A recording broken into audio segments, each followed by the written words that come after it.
Hey, folks, and welcome to Mostly Harmful. This is our Starfinder campaign, and this is episode 1 of our 3rd season.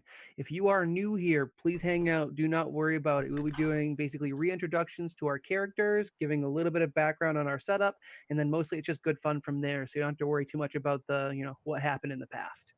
If, however, you're a hardcore binger like most of our fans seem to be, you can find all of our old episodes on YouTube at bit.ly/neveryoutube. That's all of season 1, all of season 2, our side episodes like the Magical Girl set we just did, the villain episodes we've done in the past, all that fun stuff. And most of our episodes are available in audio format as well. We're slowly catching up. I think we're only a couple episodes behind now. About 5 or 6. Thank you, Justin. And you can find those on any podcast app you would normally use just by searching Never Split the Party podcast. Or you can check it out on Spotify, which I added it, I think, today. And that's bit.ly/neverspots because I screwed up the first link and had to change it. Good job, Dustin. Who knew you can't edit bit.ly links? My bad.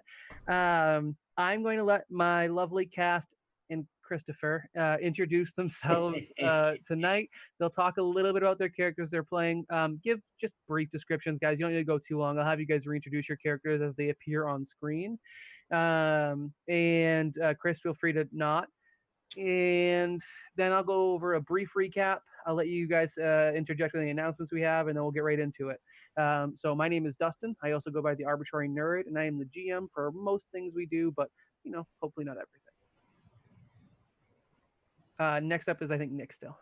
Oh, okay. I didn't know if we were going to. Yeah, I was going to say, are we going to to change up the order with the new season again? We can do like a zigzag thing where Pat will go next, and then. Well, I was the first one for the first season. You were the first one for the second season. I say we switch it up. Okay, then Seeker, you're up. I mean, Justin. or Zero, whichever.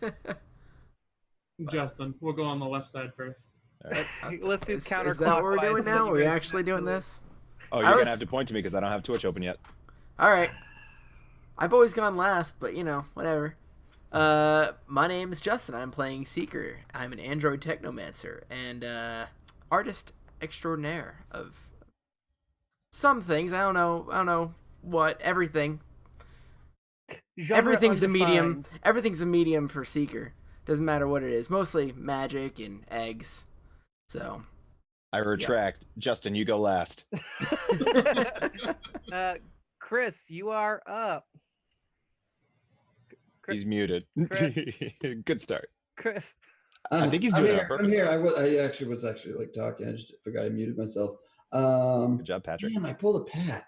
Yeah. But anyways, I am Chris, and I am playing a new character that is yet to be revealed. Woo! Which means he has to block his camera off for reasons. For reasons.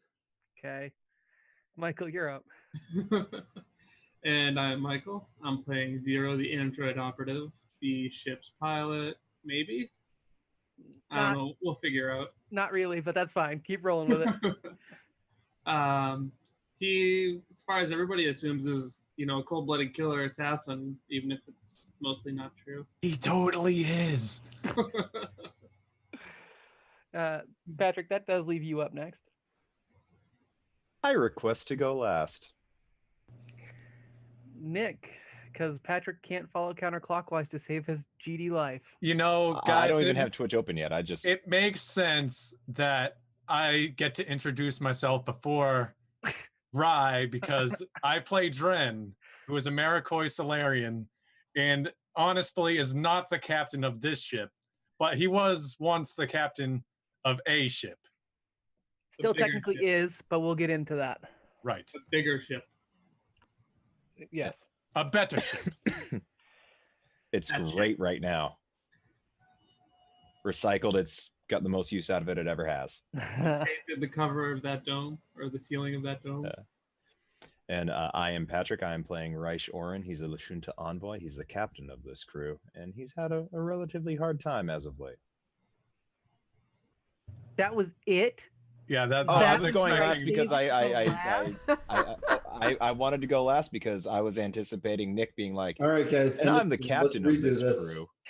Damn it. I don't have From the anything top, fancy for let's it. I'm go. expecting a song and or a That's date. how we start season 3, everybody. All right. Yeah. Not with a bang, Lackluster delivery. but with a Nope, that's whimper. fine.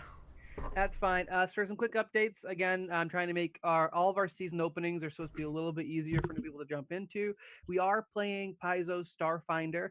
We are ostensibly set in the Starfinder setting, which the Pact World, the vast. Thanks. Sorry, I thought I muted it. I missed the button. Yeah, the Pact Worlds, the vast.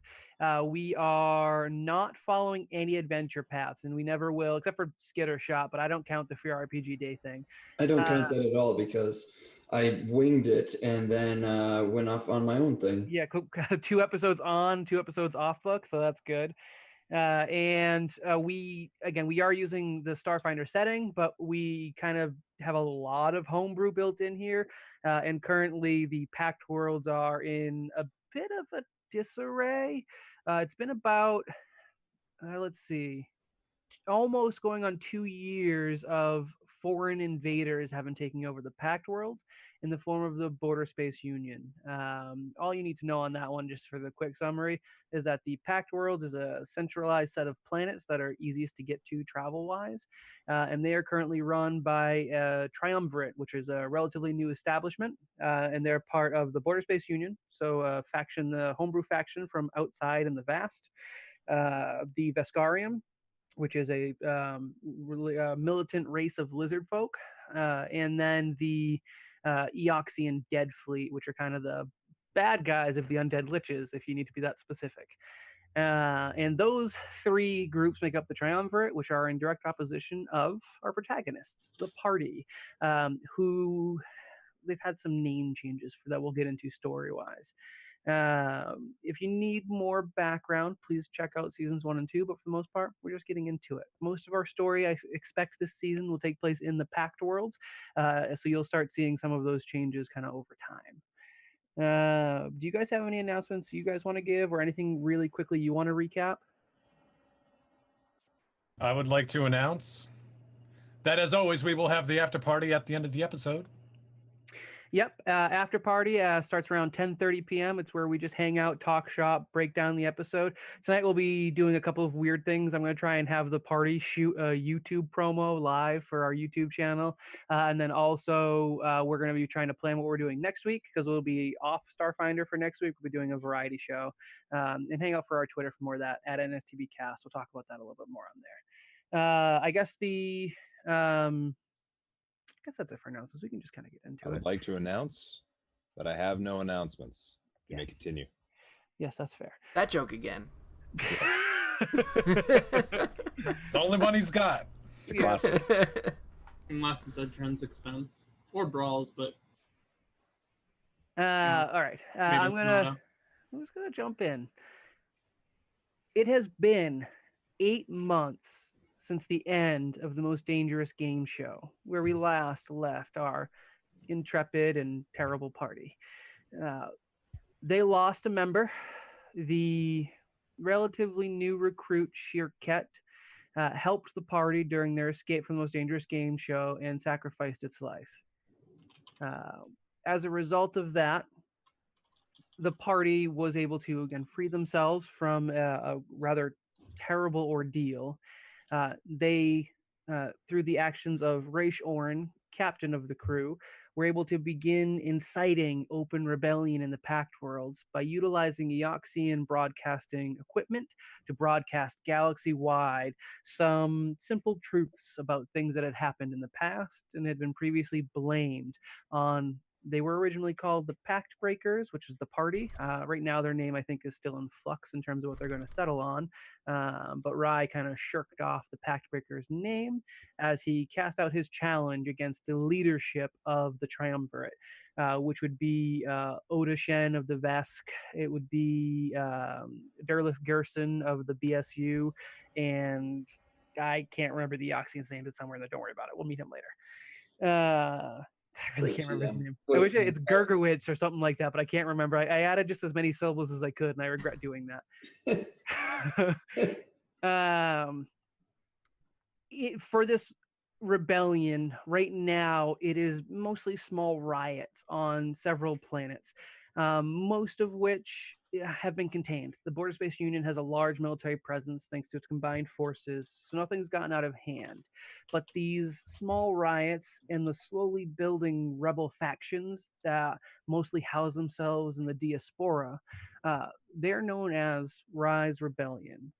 Now, those who know Rye know he's not much one for leading such large scale groups, and that is mostly done by some allies. However, Ray Shorin has become the face of this rebellion and is well known throughout the Pact Worlds. He was known previously for some of his acting chops and getting into trouble, but now he's the primary dissident, joined by his faithful lackeys, which we'll, I guess, get into a little bit later.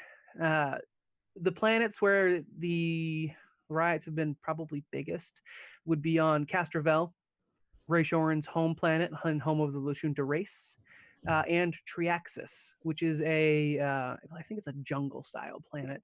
And that planet specifically was gifted to the Vesk for their help in the coup that put the Triumvirate into power. And the natives of Triaxis aren't super thrilled about it. We join our party in a more spread out setting. The Diaspora is a collection of asteroids that span a massive distance throughout the Pact worlds. It's where most of the pirates and ne'er do wells make their permanent homes if they try to make any such thing. It is where the pirates that the party has befriended make their base, and they're slowly spreading out throughout the Diaspora and uniting the separate pirate and thug gangs. Um, right now, however, the party is converging. They've been given a mission, and it's up to them to see if they can successfully land on one of the harder to reach asteroids in the diaspora that are currently under guard. The asteroid itself is slightly subtly orange and red colors as it hurtles through space unnoticed. And I'm going to have us switch scenes and roll 20 and kind of give you guys the setup there. Let's see, what would be the best scene to start with?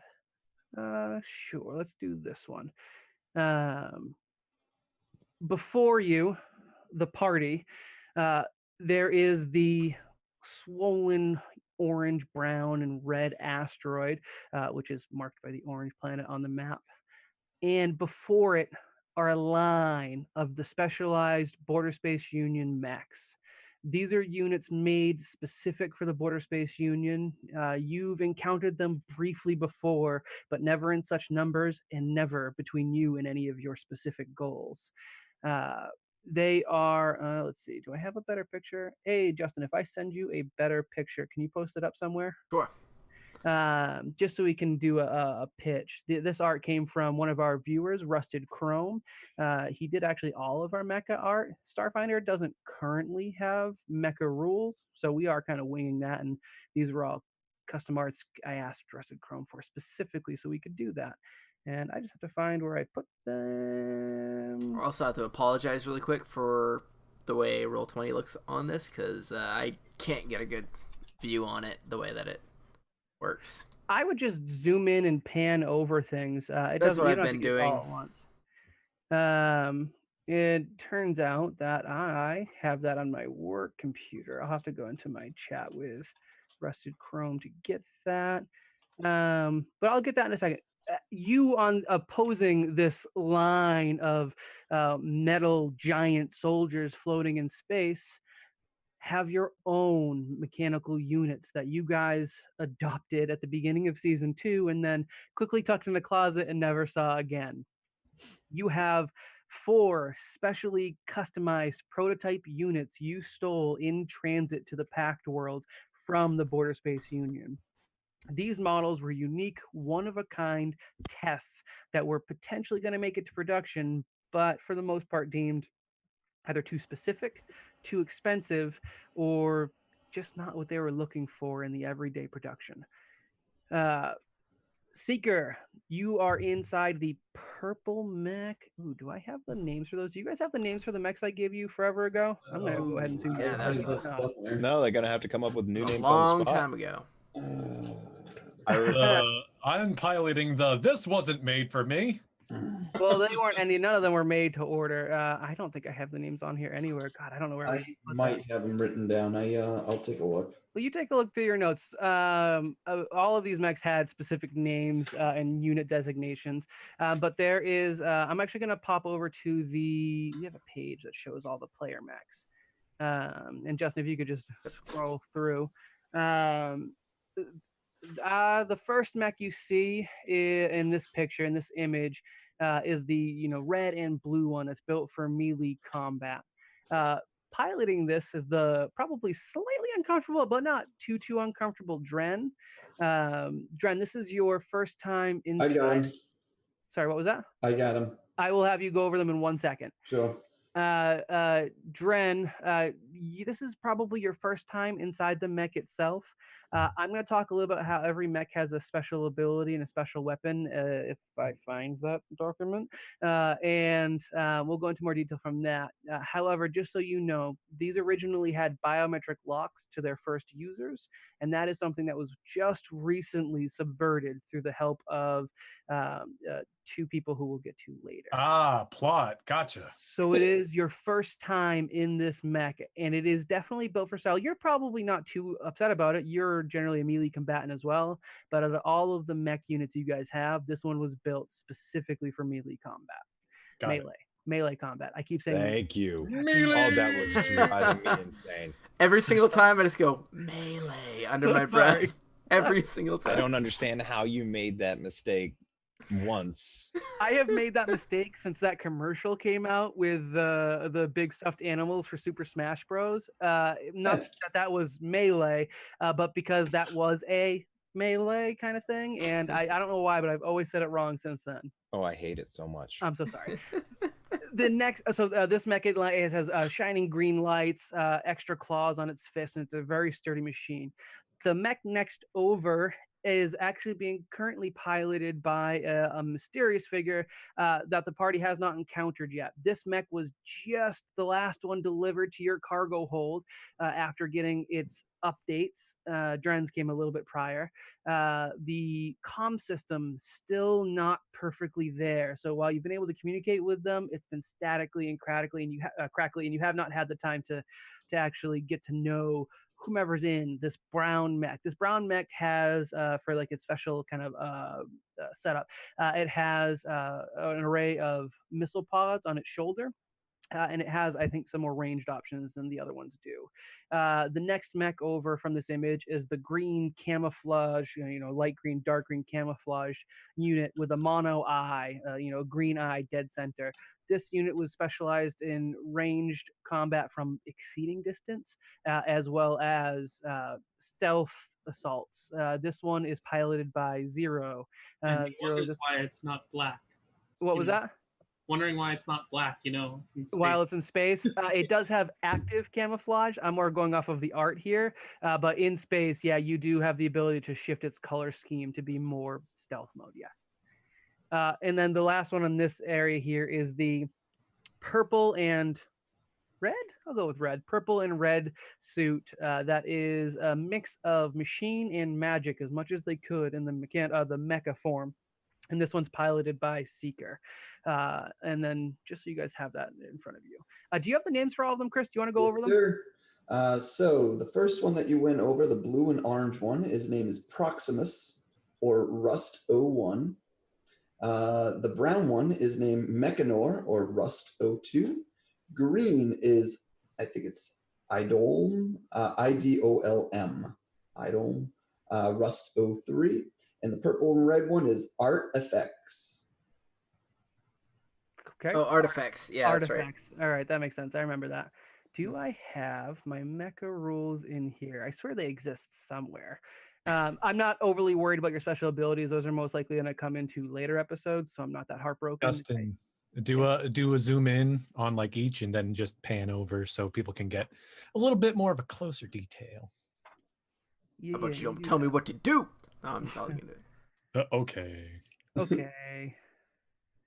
Yeah, I try not to tell Justin what to do. He gets stabby. Damn straight.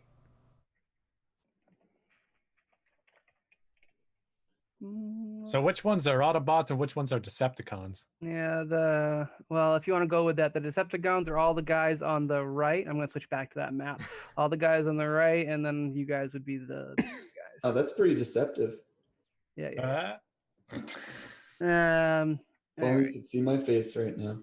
Could I have you guys roll for initiative, please? No. Oh. Cool. okay, first roll of the season. Let's see how this is gonna go. Not bad. Not a 2. It has a 2 in it, but not a 2. Justin, I'm uploading to our Hangouts the picture of the bad guy mech. If you could put that just right over anywhere, I guess, in OBS, just to show it off. Yep. Out of curiosity, why are we rolling for initiative if we're doing Starship Combat? Because I don't have speeds for you guys, so you're gonna just do initiative rolls when you're in the mecha. Again, that doesn't matter in Starship Combat. Well, again, the mecha aren't Starship. Eat my whole. Well, I'm just talking about how everything moves. I also have a lot of initiative. No. What do you guys do for? It's your piloting skill. What is the determining factor for Starship? I forget. So when you use your piloting skill, and then if you get the highest roll, you move last, because to move to a favorable location, so you're outside of firing range and stuff like that. Okay, yeah. So the way that I'm doing this for the Starship combat is that mecha don't follow that rule for now unless we find it necessary. I'm going to have the starships follow that rule still, and starships will automatically move after mecha, if that makes sense. So mecha will move by initiative, and then the starships will move based on the piloting things. Just because I don't want to make you guys all dig up your piloting stats and all that fun stuff. Sound good? Yep. Okay. Cool. This is gonna be a doozy to edit. Just letting you Hey, know Michael, there. though, could you figure out the piloting check for the formerly named indecision? Still Yeah. named the indecision. Yeah, I'll come back to that in a second. 34. 34. Okay, and oh god. Yep, this did not roll that well. So there is an enemy ship opposed to you guys, and it's behind the row of mechs. It is an orange kind of tri-point ship that is coordinating the enemy mecha. And J-Man, I don't have Roll20 or Twitch up anymore. Did you get that mech art up already? You didn't send it. I didn't put it in Hangouts? Nope. Oh, nope, I didn't hit the send button. Hey, it loaded, but I didn't hit the go button. Oops. That's fine. All right. So as Justin puts that up, that is what all of the enemy mechs look like. They are all done in a white style with kind of gray accents. They are generic looking, and they try to have no distinctive features, and there are many of them. This creation of mecha is something that was new to the Border Space Union, and they were created by the Blue Star Corporation. Yes, I'm not stealing that time. Blue Star Corporation. And that's what allowed them to kind of enact their coup of the Pact Worlds. It was, again, a peaceful takeover. If you go back and see the past videos and see how that happened. However, it was this overwhelming superiority when it came to their warfare due to the mechs that allowed them to hold their position as the new kind of governors and rulers of the Pact Worlds. That and a bunch of space stations landing on major cities. Yeah, well, don't worry about it. That wasn't their fault. That was yours. I think they were framed. Yeah, maybe. All right. Let me try and clear up. I've got 1,800 windows open now because I did not prep for that. All right. Let me just go. That's the ship I sent you guys. That's this. All right.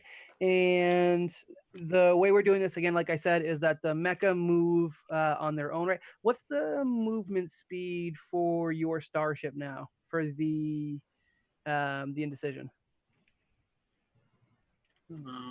I put it in the Hangouts for you guys. It's the Move speed is 12. 12. Oof, that's gonna Yep. be fast. We got 200 PCUs. How many gigas it's got? I'm gonna have the 12. specifically the mecha, or just for now, they're gonna start with a base movement speed of 6 hexes. For viewers, again, Starfinder doesn't have any mecha combat rules. I am straight up winging it. We're gonna make this up as we go along. Are we Gundam winging it? Yes, we're Gundam winging it. Thank you. You know what? You're actually going to get a little bit of redemption credit for not having seen Firefly for that joke. Nailed it. Yes. The next time I try to call you out, just remember Gundam winging it. Terrible. All right, so the mecha movement speed, I'm going to give it 6. So the starships are still faster. Some rules for my players to know because they have not encountered this yet. Your ships, your mecha, when they take damage, get a roll on my poorly labeled die. And whenever you are hit, I'm going to roll this die, and whatever pops up, and it's right leg, right arm, left arm, torso, and head. Whatever is hit suffers a damage. If it's a limb, the limb's gone. You lose access to whatever weapon was in it. You're going to be rolling a die. Could you happen to roll a life instead? No. When you lose a leg, you lose your movement speed by 2. So you go down to 4 if you lose a leg. You go down to 2 if you lose another one. Yeah, that's math. Your head will screw up with your aim, and your torso begins to risk your pilot. You guys basically have a decent setup where we don't use an HP system for these. We're going to use like a body part system. So it's kind of funny that you lose a leg, you can't walk in space anymore. Well, it's because you have yeah, you got thrusters. I know what you're going for, but it's just funny. Some of them. Also, look, a space rock fell on Justin's neck. Oh no! I don't know what happened. I figured that's what you were going with, but I just thought it was funny. Enemy mechs, unless they are a leader unit, of which you see none present, and you haven't encountered one yet, they follow the minion rule from Dungeons and Dragons 4th edition, which is to say, if you hit them, they explode. Easy enough. Make sense? Yep. The reason why your suits are better is because they are prototype models, so they're a little bit sturdier. They have heavier, more expensive armor. What happened? Said like every Gundam ever. Yeah. I'm riffing on Gundam here. You guys are the Gundam Wing Bros versus a bunch of Leos is what's going on right now. We should fight Zoids. Yeah, maybe later. Although I think there are stuff for that in Starfinder. But that's fine. We'll worry about that later. All right, for my initiative rolls, so that I can track it, what did I have from you guys? Who's highest? Just tell me who's highest. Me with a 23. Of course. Because Rye doesn't need to roll for that. I rolled a 20. Oh, I don't need to roll? Okay. No, Rye, you are piloting the indecision, and I'll get to each of you. You're captaining, somebody else is driving for you. Okay, cool. That's fair. Gotcha. I'll cover that in a second. We'll get to that in a second. I am going to go through this kind of in order. As we get to you, we'll have a little bit more of a reintroduction.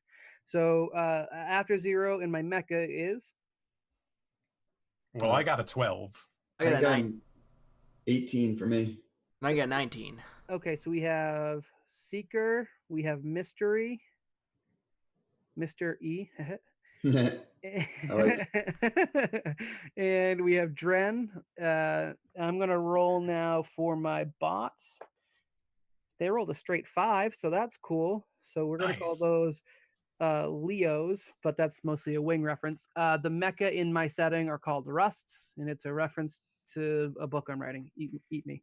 All right. And then the ships are going to go. It's going to be BSU ship, and then it's going to be the Indecision. Alrighty then. To open it up, the camera zooms in on the more angular mono-eyed mech housing 0, which color pattern changes to adapt better to the nebula around it in the space. It's difficult to see at the best of times. I forget what your specific mech's abilities were, but I will say there's some growing pains in terms of you being able to fully access them. You are able to use... Dustin, I do have all those written down. You have all the abilities written down too? Yeah. Good for me giving them to you. What was zeros? Remind me. Zeros. He's got a small wrist blaster. And And then the ability to cloak. did I say what cloaking did? No. Perfect. I'm super good at this. I'm going to say, for the sake of right now, and again, this might evolve as we go on with the mech combat, because I do think it'll come up a couple more times. Cloaking right now is you in your mechs get the 2 action standards as normal combat, and we'll talk about how those trigger off or fire off. But if you don't move, you are able to spend an action cloaking, which means any attacks made against you have a 50% chance to miss. Easy enough for now, right? Yep. All right. Zero, you are up right now. Your mech has a movement speed of 6 hexes. For combat, you can engage with.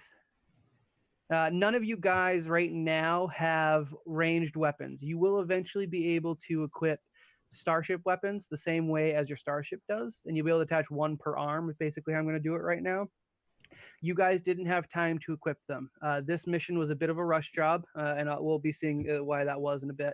So right now you are using melee weapons, and if your suit has a ranged weapon, it's going to be something that you can use on the same space as a mech.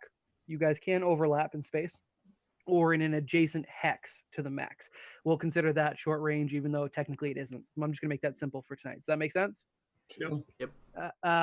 So Dren, you do not have a way to engage except on the same hex as somebody. You got it. Perfect. All right. The way that mechs take on starships is that they need to move on to the same space as the starship. Yep, that's fine. And then when starships move, they have to make a check, which I haven't decided what that's going to look like yet. I'll have you guys help me out with it. If you succeed in the check, you are attached to that ship's hull. That does break the Starfinder rules a little bit because these hexes are like a large amount of space. It's not like a defined, you take up X amount of space in here. That's why you can overlap things. However, for the sake of our rule setting, the way that mecha attack ships, unless they have warship weapons, they have a much faster way of using melee if they land on the ship's hull. Melee if they land on the ship's hull and start literally tearing it apart. You all have close range weapons of some kind, whether it's Dren's claws, or you all might have little plasma cutters that you were able to literally slice systems off of starships. You actually called them anti-hull energy swords. Nice. I gave them a name. Look at me. I was way prepared last season. I just didn't touch them. You all have these little blades that you are able to use after you land directly on a hull. That is the fastest way for you guys to destroy a ship. Also, conversely, it's the fastest way for your ship to get destroyed. Make sense? Yep. Mecha do have a sort of battery life to them. It's not going to matter in combat. However, if you lose your ship, so in this instance, the indecision, you are effectively game over. You mean when Raya runs away from us? Not when he runs away. It's when he's incapacitated and cannot come back. When you defeat the enemy ship, sometimes that'll end the battle. In this particular battle, that's not a command shuttle. This is just another shuttle that you guys are interacting with. It's just kind of a point person for them. It's not going to actually stop the battle. So for this one, your objective, just so you guys have it, destroy all these mechs and make it to that asteroid. If you can't destroy all the mechs and you try to do a bit of a faster op where someone lands on the asteroid while you guys fold them off, that's totally fine. I'll leave that up to you. To land on the asteroid, you just need to get on that hexagon where that ship is right now. Does that make sense? Yep. Questions about what we're doing? Can our mechs?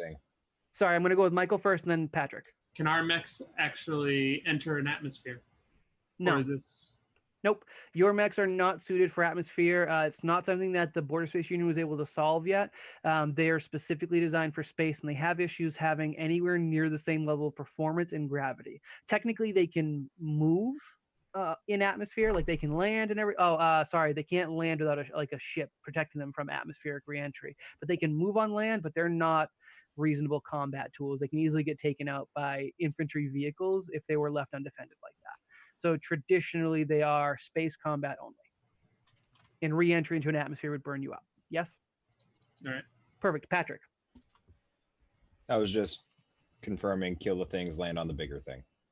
That's it. Yeah. And Patrick, for you, starship weapons are super effective against mechs. And for these grunt suits, they have no bonus to their evasion. So you hit them, they explode, and you can potentially shoot more than once around. You also can give boosts to the other mechs. So the players who handled those roles on the indecision previously, I'll let them kind of handle how that works, and we'll talk about what they can do for their ships, and I'll let you guys negotiate with me, kind of how we did with Supernatural, with how these things can work, if that makes sense. So if the engineer style used to be Miller, and I don't think we ever filled it in with anyone else because you guys didn't get the ship Not back.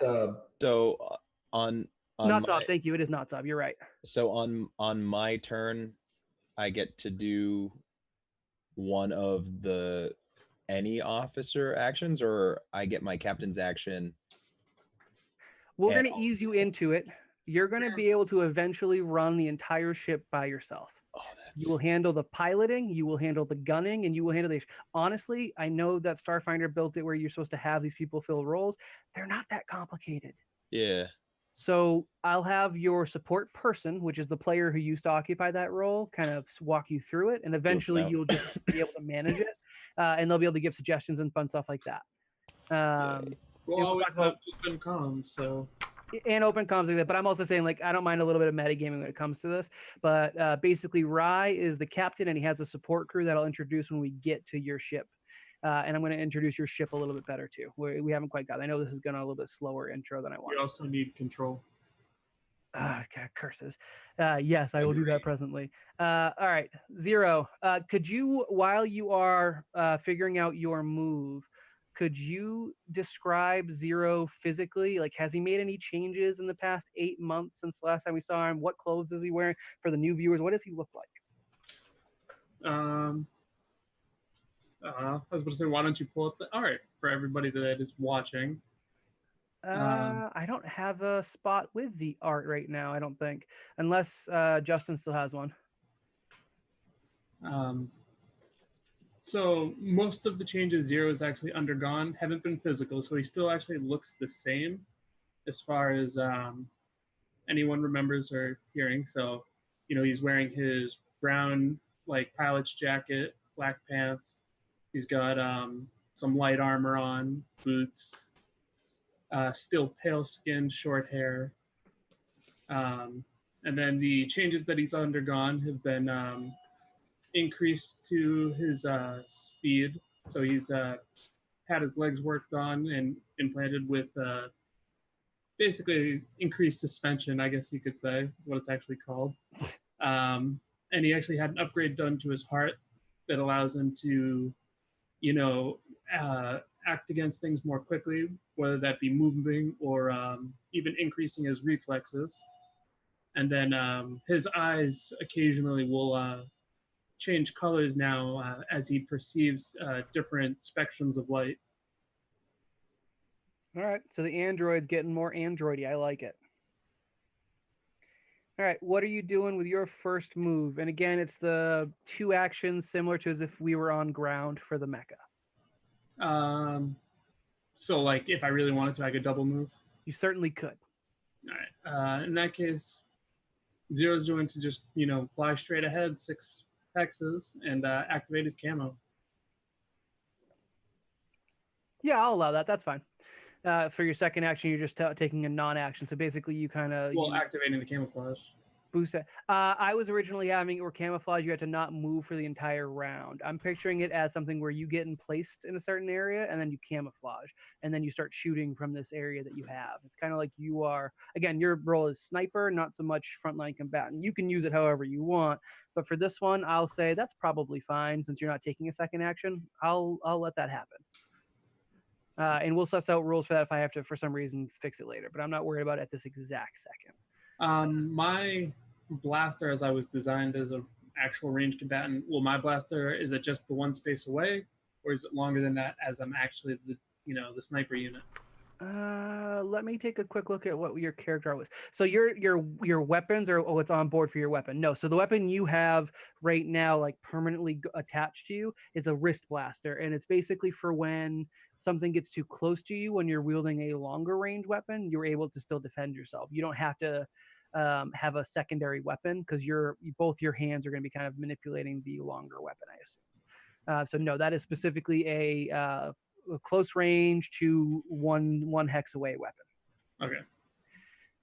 You guys will get better at the mechs, and we'll kind of get into that more, and we'll be much quicker with the actual combat when we're not doing all these introductions. Next up, I have Seeker in his purple and orange mech, and as the camera zooms into your cockpit, give me the Seeker rundown. All right, Seeker is a kind of palish blue-purple android with a bunch of circuitry running through his face and arms and everything, and that changes color with his mood. He's also got a scar on his eye right now after taking quite a bit of damage in their last big battle versus Saltazar. And that also changes with his circuitry whenever he's mad or scared or angry or anything. He's got long brown hair in a ponytail, and he's wearing a very tattered and paint encrusted coat with a bunch of trinkets on it and very big what are they called, like a collar that goes down, I guess, the whole way. But yeah, it's kind of tattered and paint smattered, and it's got tons of trinkets and stuff all just kind of pinned to it. Yeah, that's basically him. Your neck tattoo. Very important. He also has a pair of fuzzy handcuffs on one arm. Pink fuzzy handcuffs attached to one arm that he has not taken off in 2 years. Yep. And also has is that still on the yes. neck tattoo thing? Okay, so he also has a sort of tattoo around his neck, which he got from being touched by some nasty ooze, which who knows what that does. It looks like the most garish black tribal tattoo around your neck. It's like a prison tat? Awful. Cool. It's like a terrible prison tat. Gross. At times, Seeker, so you've spent the past 8 months looking into it, researching it, magical means. You've tried tying it back to anything you could, and you're not getting much of a read. You've definitely encountered curse tattoos before, and even some things that similarly bestowed power or curses, but you haven't found any way to remove yours or any true home to it just yet. Sometimes, when you're not thinking about it, you do suddenly feel as if it got a little bit tighter. The feeling passes eventually, but you have not yet been able to forget that you wear this mark you earned during your final encounter with Saltazar. Well, he also tries to cover that up a bit with a choker that has a crystal in it, which is actually a ability crystal. Perfect. Yeah, you can totally obscure the tattoo. That's not a problem. It's just a matter of it is definitely there, and it's not something that you want. Yep. Just a quick segue, the party or the players, let me say the players out of context, learned about the black goo and the tattoos in our Magical Girl side arc, which happened last month. And that is technically set 2 months in the future, which is why, Seeker, you're still rocking a tat.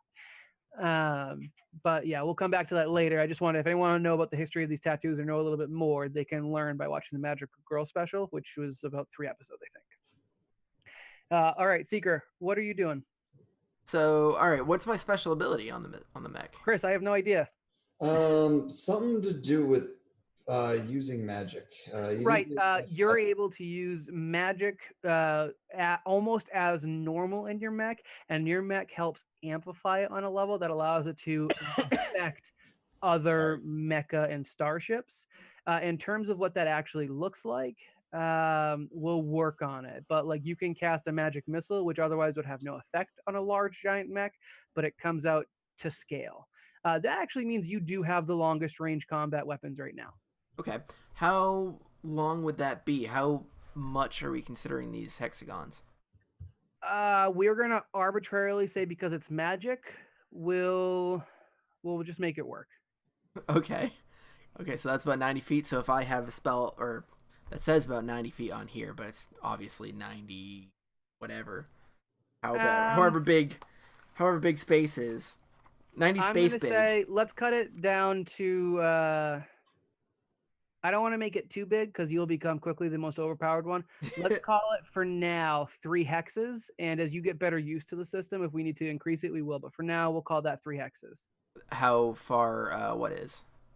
How far? Basically, any spell that has a range close to that, we'll just wrap up to there. Anything that we have to talk about more, we'll kind of go on a per spell basis. Okay, so like, for instance, magic missile. Yep. I think it's like 100 feet plus, etc. I can find it anywhere. There we go. How are you going to handle multi-target spells? I'm going to allow it to still work. All right. Yeah. So magic missiles can take out like 4 people right now. If he doesn't move. yeah. And So close enough, yeah. magic missile is 100 feet plus 10 per level. I'm just going to, anything that's above 90, we're going to bring down to 3 for now. 3 will be your max. 3 hexes is the 3 max. hexes. Still the longest out of anyone. Okay. We'll get, again, you will adapt more as we feel is necessary, but for now, 3 hexes will be your max range. Okay. Sounds good. So I'm going to move 6 hexes forward, I guess. That's fair. And they can also move probably the same speed. Yes, they're similar base models. They're the production line, so they're definitely worse, but they do follow some specs that are similar. And I haven't penalized any of you for speed yet, so assume 6 is mech base. Okay, I'm actually going to move 5. And then I'm going to... Can I take like a defensive sort of action? Like a... let's see, what Frankly, you mean like if someone gets into range, you cast a magic spell? I'm going to keep it the same thing where it would have to be just a standard action. Okay. Which I technically could, I guess.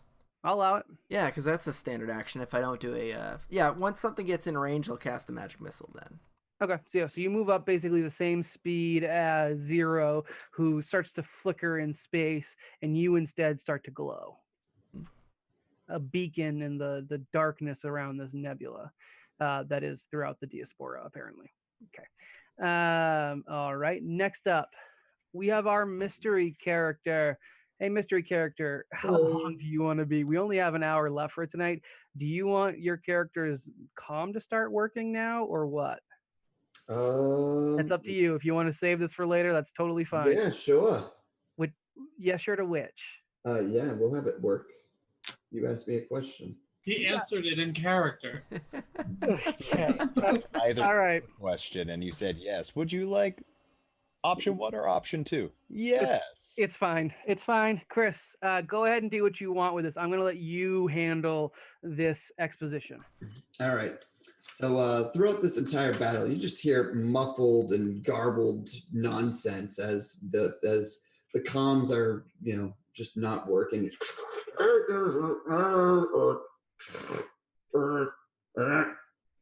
Spooping. Is the comms farting for anybody else? I don't know, but if he has our normal comms, you should just try that. Shut up, Michael. Until you hear a loud bang, and all of a sudden the comms flip on. We have full visual of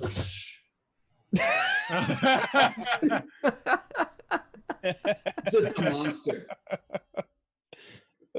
Full visual of what for the audio people? Did you What have make you that? done? I did, dude. It took me about 45 minutes. To describe what we're looking at, It's drunk. it's a particularly windswept looking Christopher wearing goggles that look reminiscent of our old friend Miller, except covering is that the left side of your face? It's my right side. The entire right side of his face is this green, googly-eyed mass that almost looks like a squid hat. Yeah, I thought it kind of looked like a party hat. It's the Sorting Hat's dumber, drunker cousin.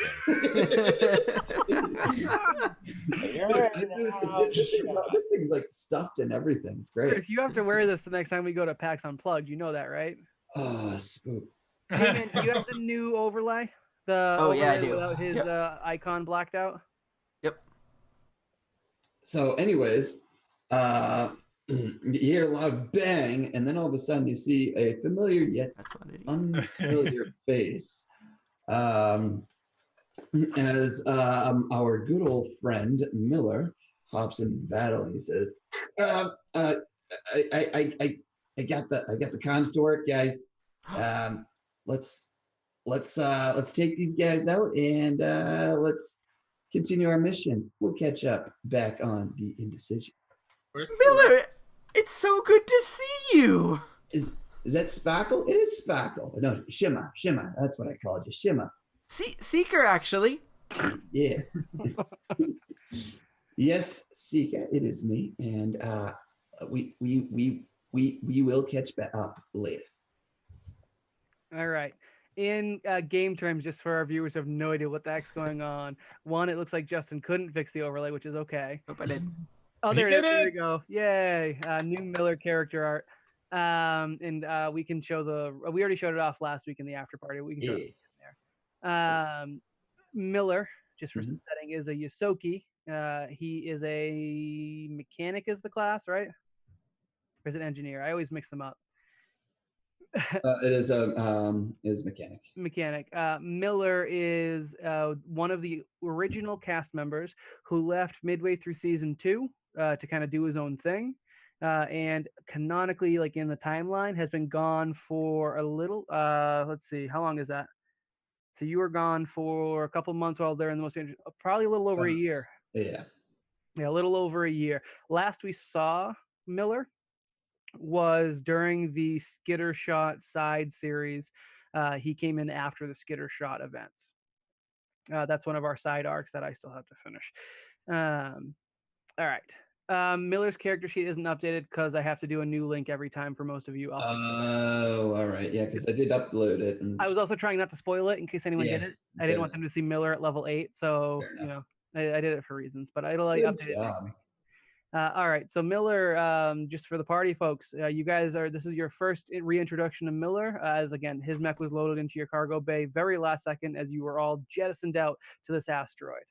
Actually, just a side note, Deadass Gamer, it is named Phyllis the Worm. So there you go. They have you. We'll learn more about Phyllis the Worm when he debriefs with the party, because I think they're going to have some serious questions about his face. Yes. So you don't write, you don't call. So just so I'm clear, we weren't aware that he was in the mech. You were not aware. This is a brand new occurrence. Again, this mission, again, when I get to you, Rye, I'm going to be doing a slight flashback to you guys getting the mission. Okay. So you'll have a little bit more flooring for that. But no, this mech was added to your cargo hold as you guys were jettisoning off of the mothership. And I do want to add to it that I've had this thing on since we started. And your head must be sweating. I'm dying, dude.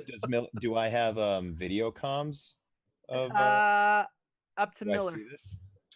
Yes. I mean, yes. Do we have video links with all of the mechs as well? I was letting Miller decide that. Are we getting the Tony Stark? And do they like the HUD? Yeah. Do they see each other? Oh, okay. So it's just Miller. You are alive and look great. I am very much alive. Yes. And also, it looks like somebody's piloting my buddy's ship. How's it going? Piloting your buddy's ship? Are you talking about Rex? What? No, I'm talking about Dren. Yeah. We haven't got to that yet. Not a ship. It's a mech. Yeah, I was going to say, what ship are you talking about? I know. I had a feeling people were looking at me to respond, and I'm. Well, I knew he was talking about Dren, but it's not a ship. But no. I take it everything worked out with Sal. Oh, to a point, yeah. I kind of made a misstep, but it's all right. We got this. Were you where you have something up? You got no, what? Nothing. Oh, no. Onward, men. Oh, my face itches. I don't notice anything. Mac, what are you doing? I have for notes on this one. I have the brown one, right? Yep. So friggin' hard to read. Rockets in shoulders. That's all it says. That's the weapon. Your ability is something to do with repairs. Oh, that's right. Okay. I can cover that. When you land on a friendly ship, you're able to enact repairs. We'll talk about later what that looks like. It'll probably be similar to what the engineer on a ship does, which fits your character sheet still, so I don't have to worry about it. The missile rockets I'm going to allow, they're going to be short range weapons, but they're multi-targeting. You can shoot a salvo at 2 different targets. Alrighty. So then if that's the case, I'm going to move up here, then move up over this way. Okay. So Miller just kind of flies in and kind of diverts to the right a bit. Going full speed. For now, I'm going to say using the shoulder rockets for multi-targeting as a full round action. Sure. As you plug in telemetry and you shoot them. As you guys get better at it, I will allow that to be something that you can do as a standard.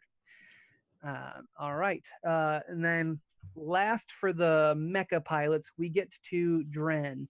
And as we zoom into the cockpit there, could you give us a picture of Dren, Nicholas? Sure.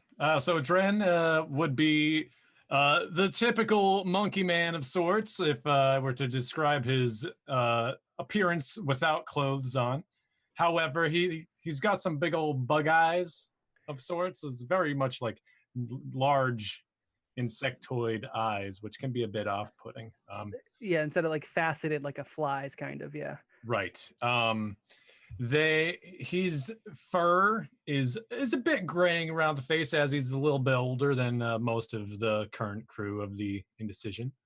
But he wears traditional pirate garb. He's got one of those big old like musketeer sorts of hats, or a captain's hat with a feather sticking out of it. He's got a captain's jacket, some light armor on both above the jacket and underneath in some places, and he does have a red energy sword at the end of his tail, but it's not active right now because he's in the mech. Any I'm pretty filigrees? sure you're missing his defining feature, though. Oh yeah, his half real leg. No, not that. Yeah, The slug juices. Yep. Also, I was going to circle around to that. So, hold on. Did you want to try and get that fixed in the 8 months you've had it? No. Damn it. So, flashback to when Brawl was first entering in the suit. It's a jumpsuit that he kind of like puts on spandex like. So I would like to paint a picture of every time. Oh, right, Dren like enters, the G Gundam, right? right. So every time Dren enters the suit, he's just producing this more slug-like ooze inside of the suit. Not pleasant. So Dren drank an experimental potion, and one of the results was a mutation that caused him to start producing slug-like mucus over his entire body. And Dustin loves it. I hate it. He loves it. Right. I'm going to do another quick flashback as we got that image now. And this is 8 months ago, right after the events of the escape from the Most Dangerous Game show. Dren, you are alone in the cabin. Is that the front of the ship or the wherever you pilot a big ship from? Sure, whatever. You're in the captain's area of Bridge? Oh, so not Dren, it's Rye. Nope. No, Dren. I'm talking about Dren. Oh. Flashback with Dren aboard the mothership, which is the primary massive warship of the pirates, known as the Alphas. You guys hang out with. They're one of the. Luris. Yes. I always knew Rye was an alpha. Again, Rye's not in this scene. We're just talking about it is Dren Fine. alone with a completely hairless gnome sitting in the captain's seat of this massive warship. This gnome's name is Ulris, and he is the leader of the Alpha Pirates, and also he runs the mothership kind of himself.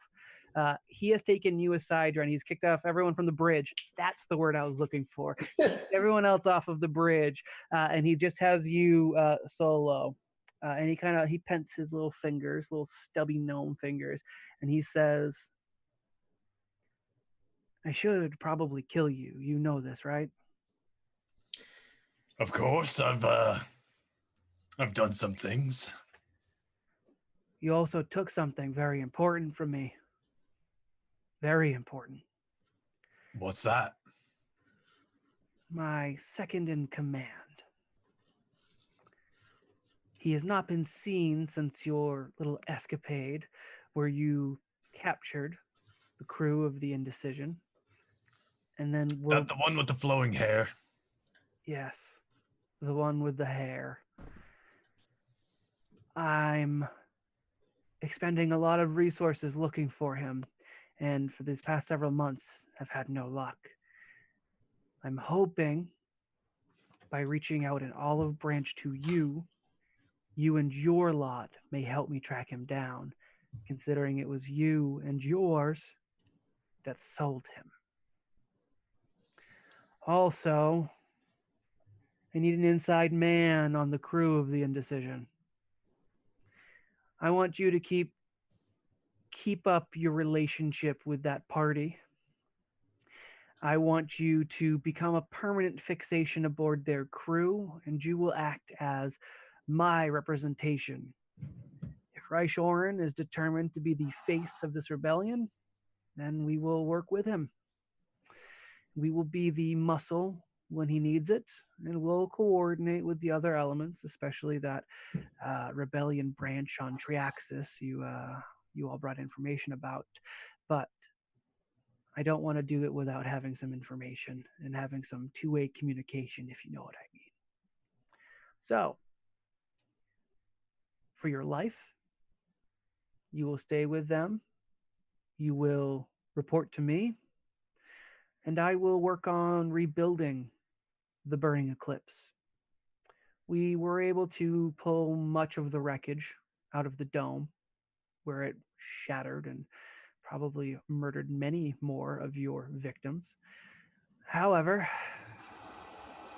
again, I want to show this as good faith. We will build it up, add it under our umbrella of ships, our pirate armada as it was. And when the time is right, and this rebellion is over, or we are reduced to few enough numbers that it can no longer continue, I will allow you to reassume your captaincy. What say you? And I put out a hand to the really short gnome. He looks at it and watches the slime drip off of your monkey paw and splat onto the deck of his bridge. I wipe my hand on my clothes, take it out again. Still getting used to that. He reaches out and gingerly shakes one of your furry, slick fingers, and then retracts it and off, kind of behind him, starts using some sanitizer on his hand as he's meticulous about his cleanliness. He says, "Go now. We have a lot of planning to do, and I'd like to see any of your crew that might have been responsible for selling my second in command, Dustinian, if they can help me find him." We know a lot of people. We'll find him. All right. Well, let's hope for your sake it doesn't take too long and that he's in one piece. And that's where we'll end the scene. As you are now resuming 8 months into the future in your mech, what are you doing? All right. So, was there any information supplied along with my mech regarding special ability? Yeah, go ahead and so while the biometrics are being rewritten by Miller and another member that we will introduce later, probably next episode, you were able to gain access to it, and they give you a quick rundown of its abilities. And Chris, what did you have for notes on Brawl's old mech, Dren's new one? It says battle gloves / small arms. And I'm guessing arms means firearms. I think I'm probably going to switch that one up. Do I have... So for you, when you engage in hand-to-hand combat with anything, or I should say, anytime you engage melee style with anything, you gain advantage. Your suit's more equipped, like the way you control it in the bodysuit is more in line with how a physical body moves, so you're much better able to block than someone using like the normal controls, the pulleys, the gears, the levers, and whatever you use to control a machine. I don't know. And also you have special equipment that allows you to be significantly more damaging. Most of the time, because we're doing one-shot enemies, that won't matter. That's why I'm giving you advantage against the elites that you'll eventually run into. We'll talk about what that looks like, and again, it'll adapt over You time. know, even with the advantage, this helps supplement Brawl. It still ties back because with advantage, maybe he'd be able to hit something. No, he would have just rolled 2 2s. Probably. Um, for your special ability, it does look like you actually have mini Gatling guns in your shoulders. I will say it just gives you a ranged option. You're not one who's going to generally use ranged combat because anytime you hold a weapon, it reduces your melee effectiveness. But I'll say for now, you do actually have a ranged option, so you can still engage. Your special ability, we'll have to talk about. It might just be the enhanced combat ability, but we'll see if we need to add more over time. Okay. It is up to you. So along with that, I say, let's get this over with fast. And then I'll charge forward, just full movement, which is just the 6 hexes, right? Yeah, and then if you wanted to, you could move again. Yeah. Along with that, so I'll pass between the mech that Zero and Seeker are piloting right up the middle. But then I'm going to start drifting over towards the left-hand side of the battlefield. Okay, so you're going for the flank with Miller's mech. Right. Okay. Yeah, and I'm just going to quickly jump over to the enemy mechs. They all move relatively in unison. They're military trained. Just their suits are nothing special. 1, 2, 3, 4, 5, 6. 2, 3, 4, 5, 6. And this is the best part for Justin because he gets that at me counting this all out. So they all kind of start moving to better engage the party. And 1, 2, 3, 4, 5, 6. Stop it. Yeah, this episode's gonna be kind of bad to edit. You'll be this fine. This whole intro part, I'm just, oh my god. You'll be fine. All right, so they begin to cluster around specifically Miller, who kind of came in the hottest. They do begin to try and focus down on you a little bit. Yeah. All right, so they do begin to cluster up. And then we get into ship combat, or the ship tier of the combat structure. Again, the enemy ship gets to move first, and I'm not going to give it too much. It's a little fighter. It's a small ship. It's probably a little smaller than your ship, which is again, your crew is, I think, max 6 anyways, although you have kind of exceeded that. That's okay. You're more of a military transport vessel by size. I don't remember exactly what classifications we used in Starfinder. It actually just tries to follow up around the mechs. It doesn't try to leave their protection. So it uses them as a screen as it approaches, and it doesn't do anything else.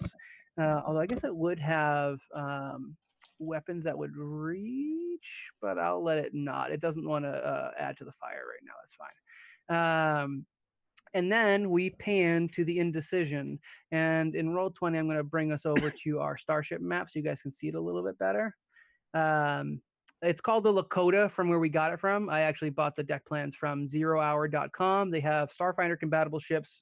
Totally recommend them. They're really cool looking, and there's a lot of options now specifically for Starfinder too. We haven't updated apparently the room allotment, but here you can see the interior of the ship a little bit. It's a military vessel. It's shaped like a penis, like every starship is, I guess, a little bit. It's got 2 floors, or I guess 3 floors. There's a cargo bay bottom floor, which has an attachment to it, which is basically like a giant hangar bay, which you don't see pictured, and it's hanging off the aft. It gives you a much blockier shaft appearance. The middle floor is like where the crew sleeps, the mess hall, the engine rooms, all that's held in the middle floor. The top floor is a science station and the bridge. That's it. And it's a kind of triangle looking ship, except for the kind of additional back component that you guys have, which gives you a little bit of boost to speed to keep in touch with the fact that you guys have an attachment. This ship was made by the Blue Star Corporation, and it was made as a prototype model for a couple of things you guys have found over time. It was supposed to be to assist communication throughout the drift, which is kind of like Starfinder's hyperspace. And then it was also made to allow module components so it can be customized on the fly, sometimes even mid combat. You have upgraded it by attaching it to a detachable a mech hanger. There are other things you guys could pick up later for it to give it more kind of loadouts. Right, and back to that. Sorry, what was that, Ryan? Did we want to mention the updated? Yep. On the side, it has. Well, actually, the entire ship has weapons and things, basically like right now welded on. It's usually a sleek ship, but there looks like there are some hasty modifications made to equip it better for war, and they don't look like permanent fixtures. One of the also currently slapdash updates was that the title of the ship, which is written on the side, or I guess painted on the side, which was the decision, which then had the in kind of like added up to the top like a later edit. That's all been kind of painted over. And the new name of the ship across the side is how did you exactly phrase it, Patrick? On the side in large letters, in fancy friendly letters, large friendly letters, it says the spirit of Shirket, and then underneath in italics and slightly smaller letters, it's, I assume, Seeker's handwriting. Yeah, it spells out in what is clearly Seeker's hand lettering, formerly the indecision. And the indecision, the in, is of course an exact replica of before, so it's even smaller. All right, and so we're going with Spirit of Shirket, right? Spirit of Shirket. Actually, okay, so it was named the Incision with the D. Yeah, that's what it was. It. My bad. The Incision. Indecision. The typo. My bad. I forgot. All right, so it's got the typo fix and everything, even though it was just rewritten in smaller text. So the Spirit of Shirket is a new canonical name with a long version of the ship, and I'll be calling it the Spirit of Shirket, Spirit or Shirket going forward. Yes. You will. Okay. I'm no not. Objection. You will. That's fine. Seeker didn't get along with the half a season 2 character Shirket that well, anyways. All right. So Seeker's going to be so underground. He's going to call it the Sobchi. Yes. No, too far.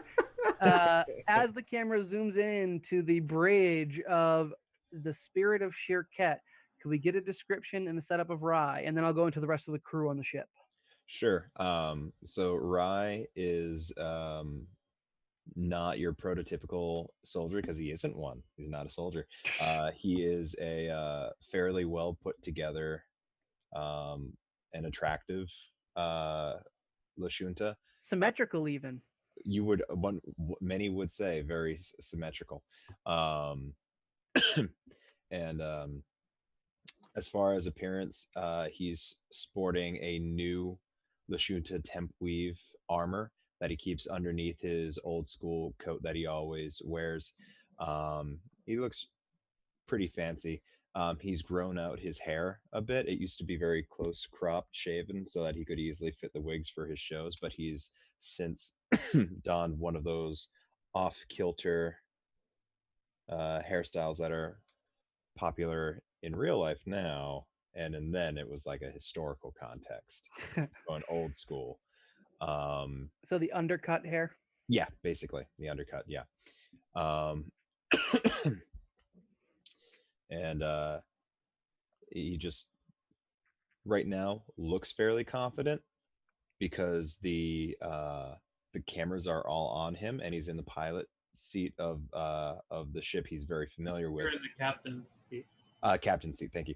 He's in the captain's seat. He had it detailed and removed the stains. The stains, and he just what do you call it when you put a new reupholstered? Yeah, reupholstered the entire seat and burned it.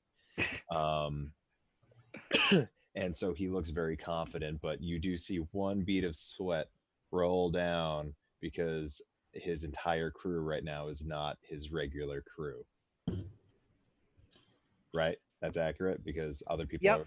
And as the camera pans around, just in the bridge itself, the pilot, formerly a position held by Zero, is currently filled by Rex. Rex is a robot that looks like a mix between Johnny Five and C-3PO. He's got like the humanoid face without expression, and then Don't sue us, Disney. yeah, don't see us Disney. He's got the tread wheels, which can be adapted, and he's got the two clamp hands that he uses, and he pilots the ship. He has been programmed heavily by the different members of the crew for different things, and Zero has imparted most of his piloting skills to Rex, and he listens to Rye's commands unless told otherwise. He does apparently have a subroutine that allows Zero to resuggest things as necessary. Rye does not know about this yet. Makes sense. Getting back behind the bridge is the science officer station, and that is being maintained or managed by a pale, thin humanoid with disheveled hair and a mild telepathic ability. Goes by the name of Stevathan. We think Stevathan, right?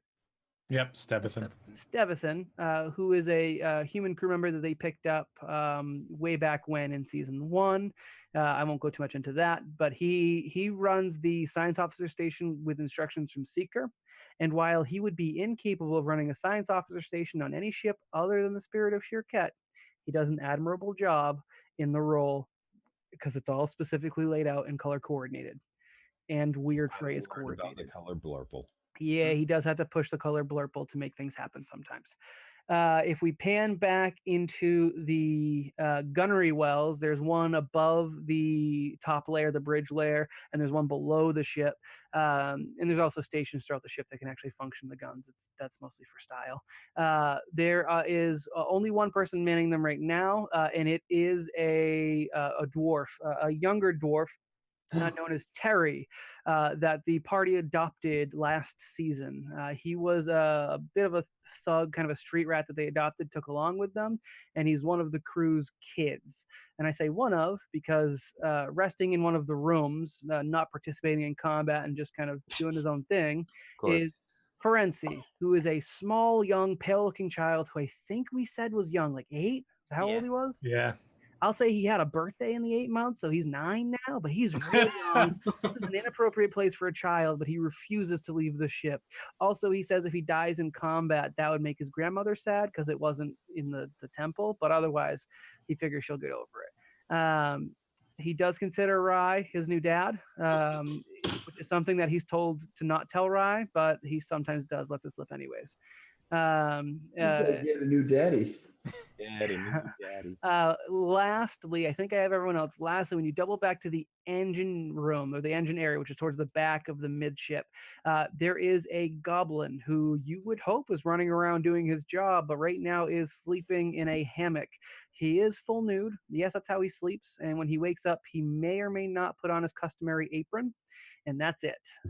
This goblin's Mandatory name... apron. Mandatory. It actually says mandatory printed on it, but whether or not he wears it or not is questionable. What I happened to know his you ship? read. His name was known. He was known as Sob. Then he became not Sob, and then over an event that happened during one of our side episodes from season 2, he became known as Sobernaut, and he uses that name only now exclusively. He also sometimes wears a cardboard crown, but for the most part, he does just roll with the apron or straight nude. He I is hate Sob. by design a nudist. He's got like a Burger King crown on. Yeah, basically. But It's he Burger is King. the ship's engineer, and Miller taught him most things. And honestly, he was pretty proficient even beforehand. Goblins are industrious creatures, even if what they handle sometimes explodes. All right, Rye. As you are kind of getting ready to give out some orders, we're going to flash back about 6 hours ago. And you are now alone with Laris, the gnome with alopecia and captain of the mothership. That's the title of their large ship. And he says, "I'm sorry I summoned you here in person. I'm just trying to make sure we don't get burned again, and I don't want anything over open communication. I have a mission for you and your crew, and I need you to leave now." Okay, but What? Oh, we've outfitted your ship with some weapons. I know they're not permanent. We didn't consult you guys. I will make sure we go through Seeker next time, but we wanted to make sure you were able to move out. I also have let's see, Captain Sal. She worked with you know what? Don't worry about it. They got one of those mechs biolocks off, and they're finishing up repairs on the other one. You will have a full suite of 4 mechs at your disposal, Captain Oren, and we will be engaging elsewhere in the diaspora to draw attention from your operation. Do you have any questions? So many. Please, you have. I can answer one. Can I have some time to come up with a list? No, please get going. I will we will rendezvous with you at the location as soon as we can. It'll probably be a small task force. I don't think the mothership should be seen. We want to draw attention from you away from you as much as possible.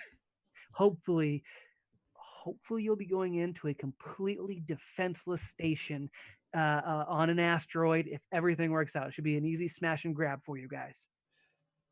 And I imagine as I'm trying to be like, no, wait, seriously, I had questions, I'm escorted from the room. Oh yeah. He's got a couple of well-known pirate compatriots that kind of come in and they start like giving you different things like coordinates. They give you some other like kind of instructions, some timeline. There's a picture of like a metal facility built into the side of a cliff on an asteroid, a massive asteroid, and you're kind of pushed out the door. Is this a vacation home? Kind of is what you hear as the door closes shut. Too bad we don't have a can of Coke to do the pressurized doors. Nope. Just kidding. I'm not opening up beer for a special effect. No, it's fine. And as we zoom back out and we go back 8 months, oh, sorry, you're 6 hours. 6 hours ahead, you've arrived to the probably undefended asteroid. And you are, it's your move. The Spirit of Shirkat moves up to 12 spaces, and I completely forget how the rest of Starship Combat works. I'm sure Chris will fill you in. Oh, I gotta read with one eye. Maybe take it off, Chris. I still got a half hour and 7 minutes. I have it pulled up as well. Yeah. Okay, So first might thing like you Mick- gotta do Michael is you take gotta do the engineering check. What's the engineering Well, check? we're during the piloting phase. Yeah, we are still in piloting phase. Oh, pilot. But I can take a good walloping, right, in this ship? So unless they land on you. Oh, so I want to keep my distance then. Okay. 1, 2, 3. You do move twice as fast as them, but the problem is that if they land in your hex, they get the chance to grab on when you leave it. Okay. Then I will. Which one is the melee one? I'll just stay behind.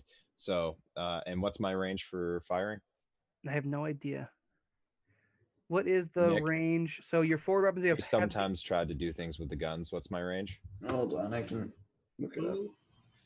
I don't believe that's dependent upon the gun. Yeah, it is 'Cause you had- on the gun. What is the gun that we have? forward Yeah. weapons, you have heavy plasma torpedoes and you have heavy laser cannon turrets. Okay. All right. It's weird that the range isn't right on this sheet. Heavy laser cannon. Yep. It's medium range. Which is what? Weapons have 1 of 3 ranges. Medium range is 10 hexes. Long range is 20 hexes. So 10. All right. So I only really Thanks, have to. Adek. All right. So I'll move in. And Chat what's does have to their, give us the rules sometimes. and what is their range? The minions there. They all currently seem to be equipped with a guard loadout, which seems to be strictly melee weapons. Okay. What's their movement? I Six. thought I- 6. 6. All right. So I think I'm gonna go up in this 10. All right. Hold on. Ba-ba-ba. Snap to center. All right. So I got to get pretty close.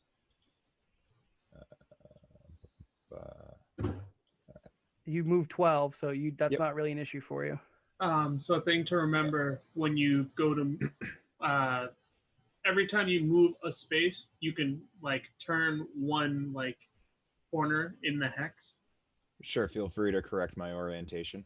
No, your orientation's good, but it's something to be mindful of. Is the no, way no, you're... no. I'm saying that because I'm This is my first time doing it, so I'll probably forget. When you ended up landing there, you could have turned to the direction you're facing, so you're fine. Yeah. Okay. So and then how many shots do I get with my shoot, make, shoot? I think you get to shoot with every weapon available to you, if I'm not mistaken. Is that right? Oh no, wait, that was a barrage, right? That was a special ability. So with my piloting done. Yeah, So piloting's done. So we go into the next phase, which oh, we did screw that up, huh? We skipped the engineering step. We skipped. I'm not going to worry about Helm that. phase. It goes engineering, helm, gunnery. Yeah, we did helm first. Because we're at high enough level, he can spend a resolve point to fire all of the starship weapons mounted in one arc, including turret-mounted weapons. And an arc is what now? Forward facing. So you'd hit 4 of those top 4. I do that. Okay, so you can fire. What's the range on the missiles? Did you find that, Chris? Oh. The What was heavy name of plasma torpedo launcher. And all of the attacks would be at -2.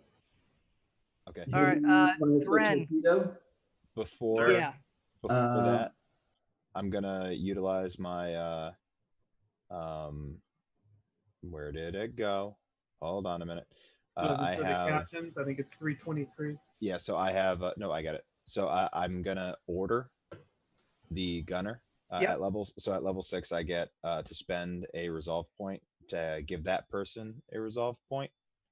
Actually, that's a bad idea for right now. I'm gonna demand that he shoot down at least half of what's in front of us right now.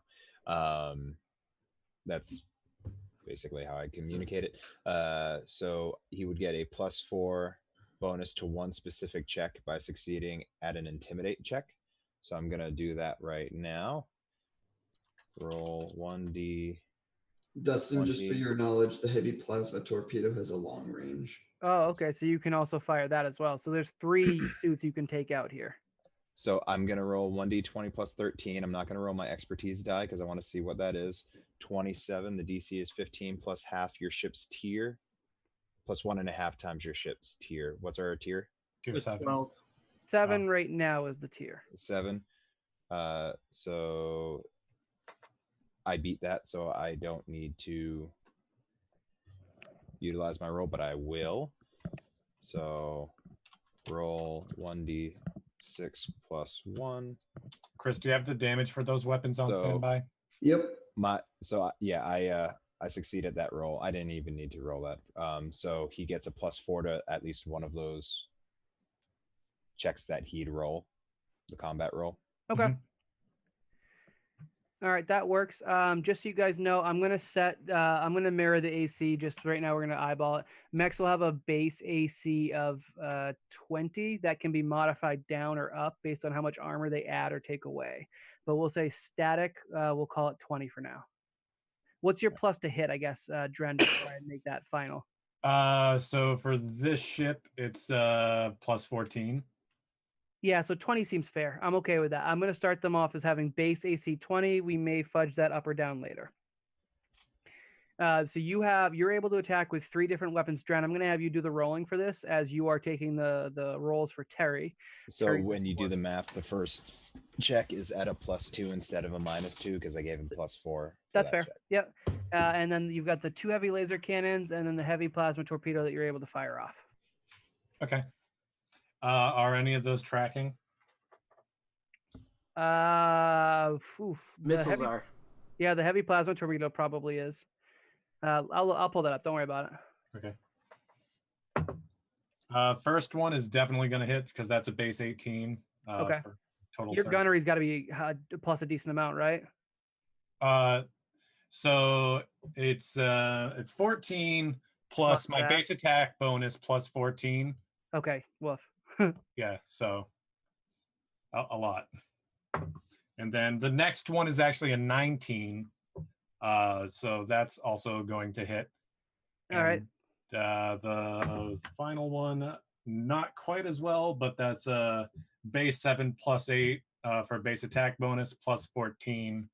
So be that as it may. What was the total there? The total is 32. Yeah, you crush them.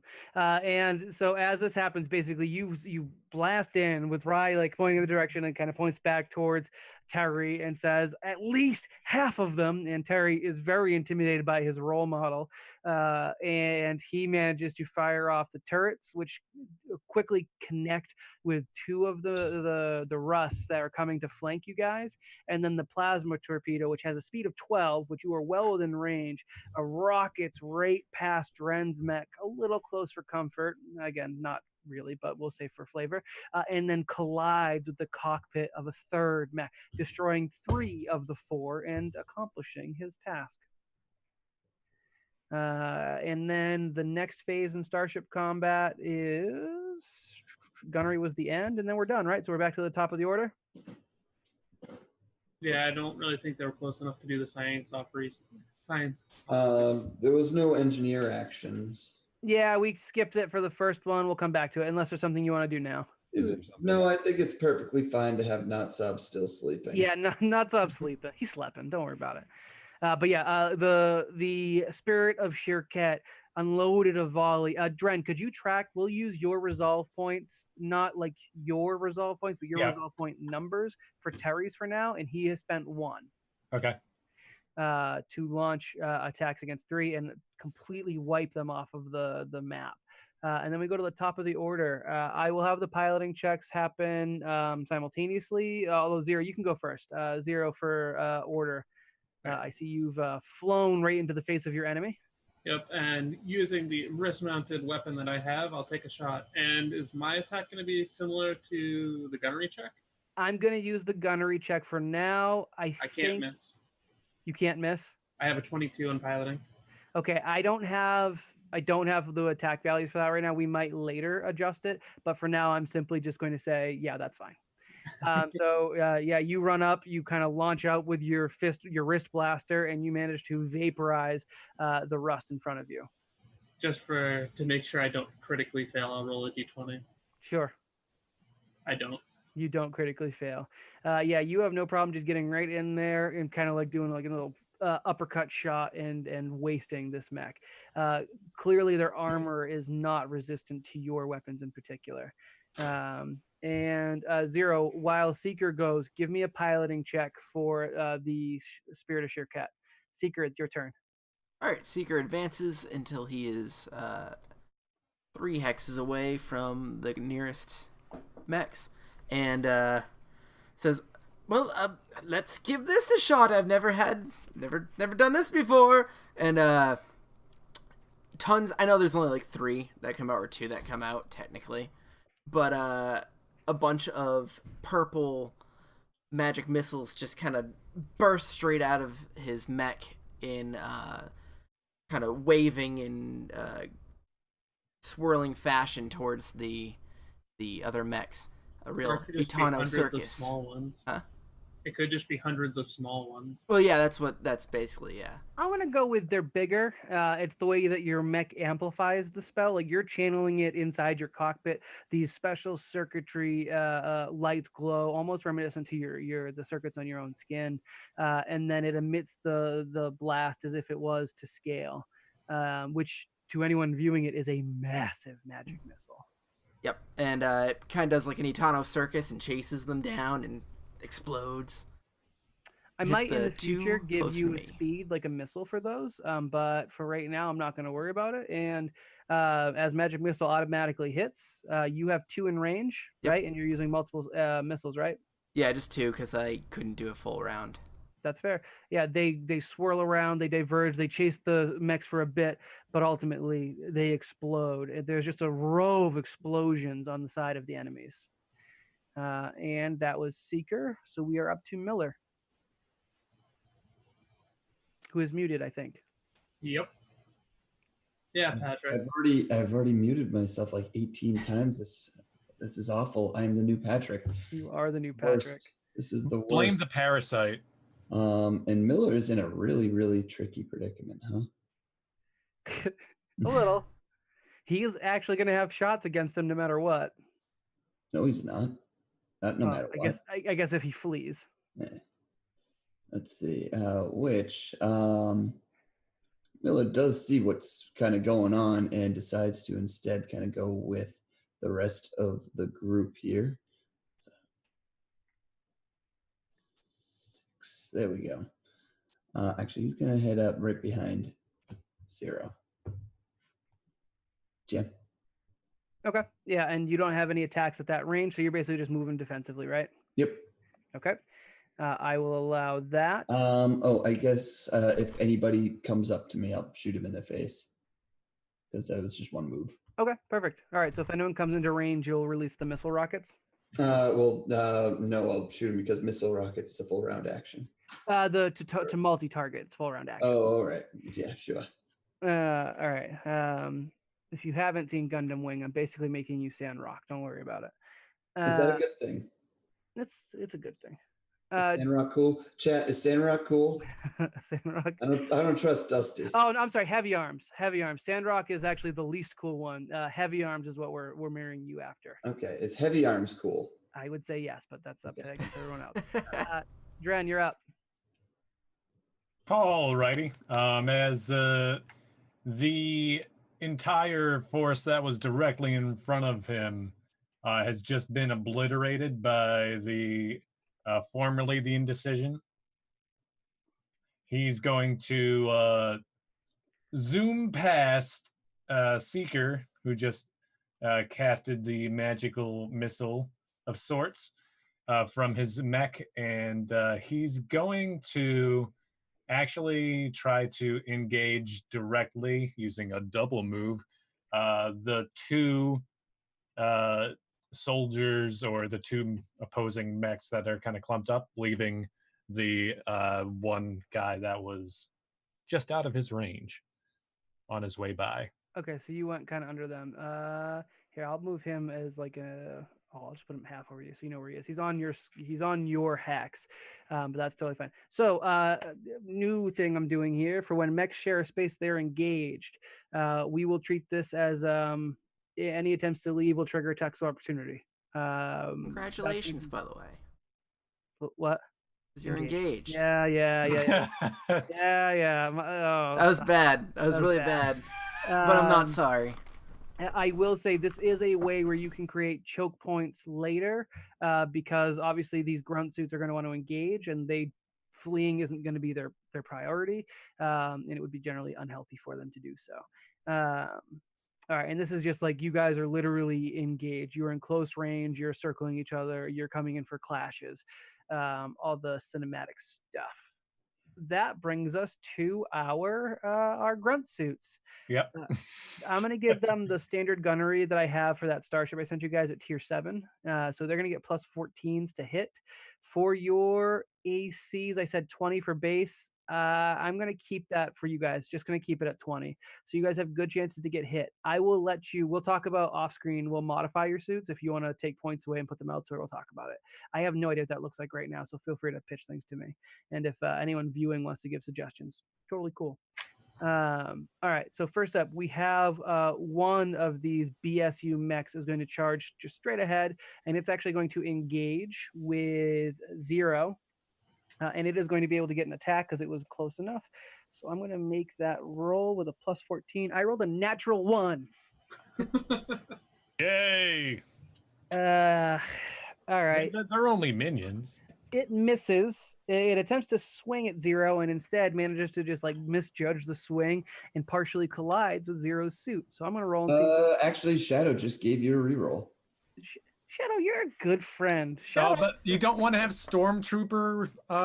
No, I don't want Stormtrooper. I'm going to roll my shiny pink die because I think that one's the one that's been crushing you guys. And a 2. It is a 13. All right, awesome. So we get a solid hit. So 0, you are the first one who's getting a roll on the damage die, and hopefully I can read this after I roll it. It is your right leg. Your right leg is completely blown off, losing several of your thrusters and limiting your speed to -2, bringing your maximum speed to 4 for the time being. You will not be able to repair mid-combat until Miller upgrades his suit. If you get to the Spirit of Shirket board, we can talk about having repairs enacted there. You don't currently have a crew member capable of doing that yet. I did tease that Captain Sal somewhere in the picture later, which we'll talk about. The next two grunts are actually going to engage with Dren, as they were already closest in proximity, and they're going to make 2 attacks. I will roll 2 separate d20. I rolled a 9 plus 14 is still enough, and a 17 plus 14 is still enough. You're going to be taking 2 hits. Nice. The first one is right arm, which right now doesn't actually impede you that much, but you get advantage, right? I'm sorry, I'm going to roll those. That's not really how advantage works, right? No, that's only if he's attacking. That'd be disadvantage. Yeah, do I want to give melee attackers disadvantage? Yeah, sure, I will. Nice. A 2 and an 11. The 2 is not enough. The 11 still hits. So you do still lose your right arm. One of them you manage to put an arm up and block, and you get to block that just fine.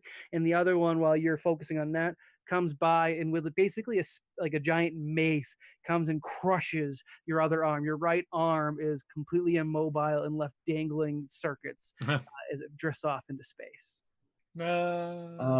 Dusty. Yes. Did Zero get anything because he was cloaked? He was not cloaked. The cloak Yes, I ends was. after he moves. Yeah. Interesting. Yeah, it is not a full camouflage. It requires you to basically position up. You It's are Zero.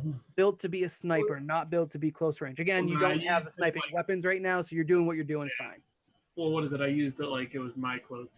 Yeah, well, you live and learn. It's your first time actually piloting the mech in an engagement. We'll call that, not your GM being a jackass, even though that's probably more accurate. Both.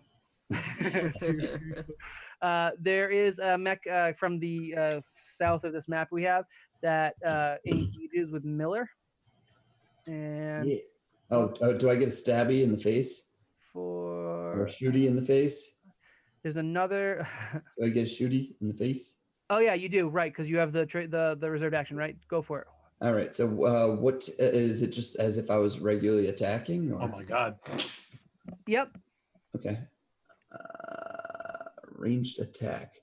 6 plus 10. Damn. Oh, for your plus your ranks and piloting. Yeah, I'm sorry. It should be your gunnery attack, not your range attack. I don't know what your gunnery skill is. So would that be piloting? It is piloting, yeah. Oh, It's 20 plus your base attack, plus your ranks and piloting, plus your dexterity mod. Wait, it's 20 right. base? It's D20 plus. Oh, D20. I'm sorry. I thought you said 20 plus. I was like, well, that makes me 20 kind of silly. plus ranks in piloting. So I have 5 ranks in piloting. Plus your base attack and dex. Plus my base attack, which is 6, so that's 11. And my dex is 4, so that's 15. So it's even better. Okay. Yeah, so 21 altogether. That's a hit. You detonate it. As it comes into range, you let out one little pod missile, shoots out and connects directly with its center cockpit. And it is literally like the smallest missile. Like it's and Miller pushes a small button and just kind of blows up in his face. And while that's happening, Brawl gets swarmed by 2 more BSU mechs. Brawl? Brawl's mech, piloted by Dren, gets swarmed by 2 more BSU mechs. I'm going to roll disadvantage on them again. That's 13 for both. And then the second roll, 11 and 8. I think that both hit. So you are taking 2 more things of damage. Your mech is looking beat to crap. Melee mech my butt.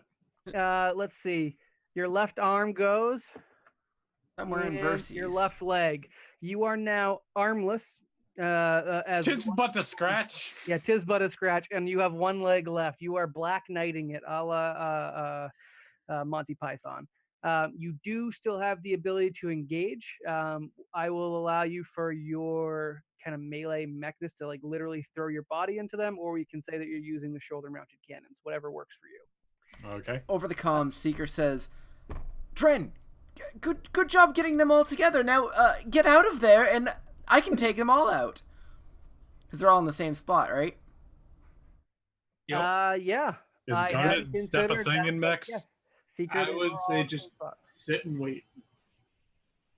All right. That is the Leos, and we're gonna do the ships. The indecision. Sorry, the Spirit of Shirket actually rolled lower, so you're gonna go first, Rye.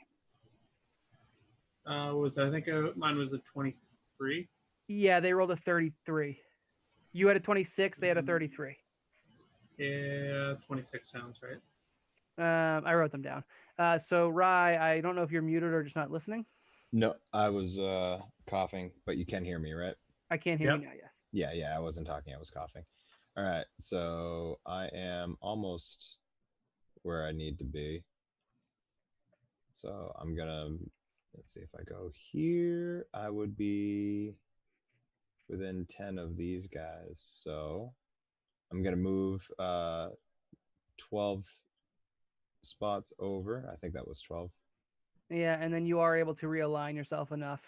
which You can I move shall do. I got it. I got it. It's been done. I did it. Okay. All right. And then are you making some attacks? So here's the question I have to you. Yeah. If I were to do that, what are the chances of me killing whoever this one is? Like, Well, that's me. Keep in mind you For don't this one. attack yet. Oh, You yeah, don't make your attacks just yet. pilot first. But on the attack, we should have done engineering. Was not stop doing anything engineering wise, Chris? He's sleeping. Okay, that's fine. They don't need to do anything anyways right now. I guess it's just this hex, right? Are you talking about hurting your ally? Yeah. Don't roll on that one. Okay. I told you guys in chat that Dren gets 360 no scope this session. Again, I told Dren to get out of there because we should still do Dustin's ships. Moves. Yes, the other ship has to move now, and let's. Oh, See. I didn't. I couldn't even see that one because the color. Yeah, I didn't. I could probably give it an aura, but Well, you also dropped it on the red spot. yeah, it doesn't help. He was using I the still don't backdrop see of it. space can to help shoot it back. disguise. Dead, so it's fine. All right, and then it's got what's the turn radius on that? Okay, it's good. It has Turn. What was that? Every time it moves forward, it can like turn one like angle. Yeah. Face. 1, 2, 3, 4, 5. It's basically trying to get around the spirit of Sheerkat.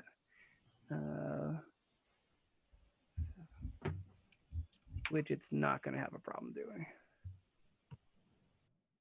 And you know, I can move. All right. It does manage to basically, it peels around, leaving the asteroid behind and gets behind the indecision. And I'm going to have it attack with, well, I'll just use the same weapons and skills as your ship for right now, just because I don't have any fun ships. So it is rolling 3 attacks for the cannons. That is a 5, which plus 14. What is the AC of the ship? The Is it sheer 20? cat. It'll be 21 because my piloting's higher than theirs. Okay, 21. So that's definitely not going to hit. That's a 19. So the first heavy laser cannon misses. The second one is going to hit, and the plasma torpedo, I'm assuming it hits target lock, right? The target lock is 23. All right, that's a definite miss. Okay, so the only thing that manages to connect is the heavy laser cannon. Did you remember to minus the 4 too, by the way? -4. When you actually, technically, you could have 3 different people firing because I don't know what's on your ship or crew. No, it's smaller. You're right, because I used the plot point maneuver you just did. So actually -4. No, it's fine. It's plus 14. So. Dustin, quick interjection. Can you put like one of the like shapes or like dots on top of the enemy Yeah, ship token? I can't see it at all. I certainly can. Let me see if I can give it an aura. There's technically a way to give things aura red 5. Does that work? Oh, too big. Can you see the aura? Nope. No. Oh, you can't see that at all? Negative. Oh, weird. It's got a red glow around it right now. Sure, let me give it a red dot. Can I give it lots of dots? Hey, there's your bad guy. There it Can you see is. it now? Oh wow. Yep. Less dots. Yeah, a little less dots. stop dots. 3 dots max. Okay. That's pretty good. Primary Here's your color. enemy. All right, and it did manage to score a hit. I don't know how damage is rolled for these weapons. Oh, I got those. What are they? I have them up right now. Oh, good. It's the heavy laser cannon. One of them targeted it, and one of them dragged against it. Heavy laser cannon is a 48. Okay. Slash roll 4d8 for a total of 15 points of damage, and it's What? targeting your, I think, aft shields. All right, so it's got 45 left. 45 left. Okay, you guys are hit your shields, but it's not really worrisome. The only thing that's worrisome for you guys right now is if any of these mechs land on you. This Do you ship want is going to to? be quickly outclassed. I do want to note that with the hit, it actually does jar not Sob awake. Okay. Notzab is basically, or Sober Not is pushed out of his hammock, annoyed and now roused. Finally. All right. And then I think Not we're that at you're top of the roused. order, right? Although it seems like Soberheim might want to speak to Miller. I'm sorry. Probably not. Did you ask me a question? I don't know. Look, you put your finger up like you wanted to say something. Oh no. It was more of a that's what she said moment. But. Yeah, I said he was roused. It's fine. Moving on, we're at the top of the order. Zero, you're up. You are currently engaged. Yeah, Zero kills it. Oh, right. Describe your kill with this one, because you guys are now literally touching. All right. So Zero using the what is it? It's a wrist-mounted cannon on the outside of one of your wrists. I was thinking about the sword. What's the sword? Chris would have to remind me, but it's a anti-hull energy sword. It's basically a lightsaber. You pull out a beam sword style thing, which I gave a canonical name for us to not get sued. And yeah, you can go to town. All right. So Zero just 3 quick swings. Cutting it in 3. Legs, torso, head, and then just continues piloting towards the enemy ship. All right, I'm gonna detonates, no problem. Epic like samurai style or Zorro, I guess at that point style. I kind of wish you had carved a circle into it, but I'll allow this for now. Hey, did Rye get a gunnery check? He didn't get to shoot his guns. Oh, we skipped a step. Yeah. Sorry. Well, Yeah, I was wondering about that. while that's going on, Rye, please take your shots. I would have taken my shots when I was able to, which was when take he them was now. in That's front fine. of me. You have one less target to worry about. And you can still target the enemy ship that's behind you. Oh, okay, I can. All right. So the 2 turrets, the heavy laser cannons, are able to target the ship behind you. The missile would have to target the mechs around Brawl. When I thought I was Rand. going to have, hold on, just time out. When I thought I was going to shoot, you had me move, and then the other guy moved and then shot. Was I supposed to shoot before he moved? No. You were supposed Okay. to shoot before he shot. No, you guys shoot at the same time. Oh, all right. That all happens simultaneously. That's right. Correct. So the idea is if you don't win the piloting check, Patrick, your position is going to be worse because they get to react to you. Oh, okay. All right. So everything worked out fine. I just skipped your actual shot. I think it's probably going to behoove me to clear out the map of the little guys so that everyone else can gang up on the big guy. I can kill them. Especially help Brawl. I can kill them. My turn. Ren, I'm so sorry. So wow. Basically, I told Mecha or something. I told Dren to get out of there because I'm gonna explosive blast on them and kill all of them at the same time. If Dren tries to leave, I'll be attacked of opportunity. They all get attacks of opportunity. I'm shooting them now. Okay. All right, so you're taking 3 shots. Can I get a gunnery check, Dren, or well, specifically from Terry? And that from is... and would you gain any benefit from having an action point? I have a natural bonus of plus 22, including my so all my positives are plus 22. So he automatically hits with an 18, or as long as I don't nat 1, we're good. Okay, so I'm using up another one of my resolve points. I'm assuming to use the broadside. I assume that's the gunner's resolve points, right? Yes. So no, I'm having Dren keep track of that. Oh, okay. Then I can do that 9 more times. Okay. So I'll ask for another broadside attack. All right. So the first one there. I'm sorry to interrupt you again. I don't think I can use my orders again. You can. That's another turn. Yeah, but I don't know. Can I do it? Not orders. I'm sorry. The demand. Oh, you mean the giving them the bonus? I think you can. That's just your captain action. You basically get to do one captain action each round. Okay. And you can Yeah, I'm choose gonna do when the to same. interrupt it. Broadside's a gunnery position thing, right? Yes. Yeah. So Right. yeah. So again, where are you doing multiple ship rolls under kind of one No, I'm person? saying my demand, my captain action. I wasn't sure if I could do the same. Nope. No, you're good. You can definitely do the bonus if you'd like. All And right, I think you so- said you couldn't fail it, right? No, I can probably fail it. Because the DC is 15 plus 1.5 times the ship's tier. The ship's tier is 8, so Yeah. it's Well, it's 7. 7 Yeah, it is Um, 7. What was that? times. So round down. 25 altogether. Thank 25. you, God. So technically, I can fail if I roll less than like a 3. Roll it. Boop. So 1d20 plus 13, and then I am going to add my thing here. Okay, then I don't think I passed that demand. Okay. All right. So they don't get the bonus, is what it is, right? They don't get my bonus, my demand bonus. Okay. So these are all at -4. Minus. I thought it was -2. Oh, you're sorry. You're right. Yours is a plus. Okay, so it's -2. Right. Okay, so all these shots are at -2. There you go. All right, then the first one's 31. They're all hits, aren't they? Because you said your base is 22 bonus. Yeah. They're all hits. No, So- well, unless I nat 1. yeah, roll me nat 1. Because you're killing yourself. Nope. Okay. All right. So you take out 3 as Dren is kind of knocked back and starts drifting, having lost maneuverability and much of his combat ability. 3 more of these rusts, these mech soldiers, are eliminated around you. So I want to interject. Yeah.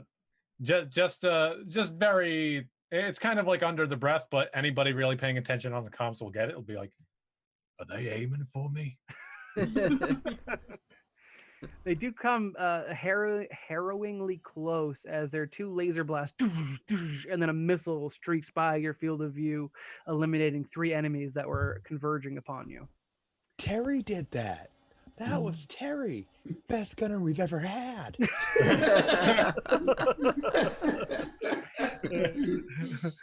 Does anybody else want to point out that currently Dren's been as useful as Brawl in Brawl suit?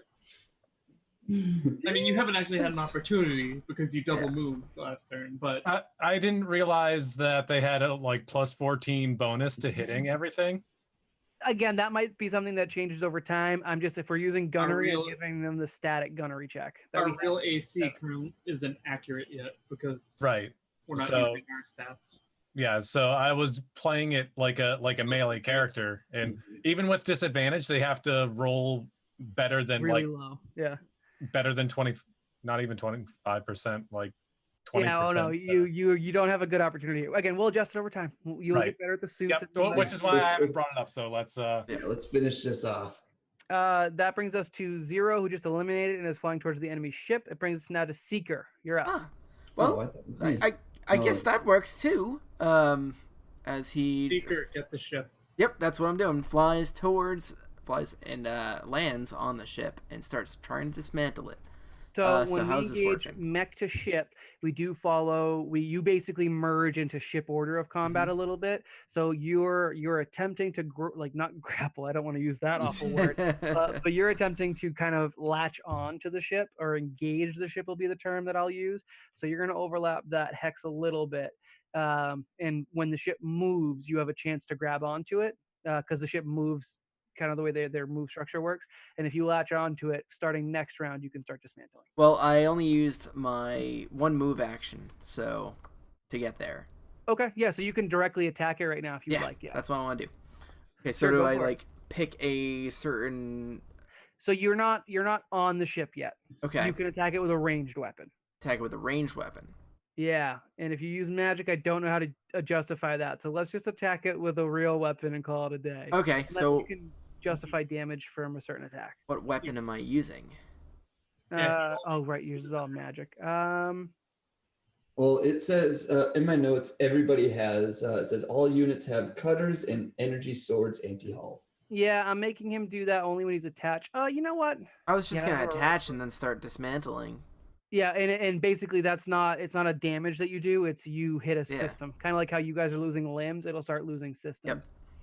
For now, I would say just use a spell and we'll do whatever damage you would do to a normal being on it, and we'll just hit its shields.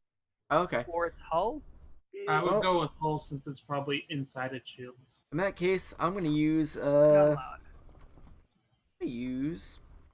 Nanobots. Those are big nanobots. Actually, that's a good Macrobots. point.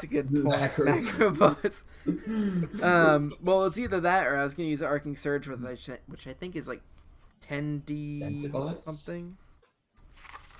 Let's find out. Centibots. Millibots. Arcing Surge is Gigabots. I like gigabots. Yeah, 10d6. inject gigabots. Yeah, I'll do Arcing Surge then. 10d6. Okay. All right. Cool. Try it your ship. Yeah, that's fine. Yeah, that's fine. No problem. Roll it.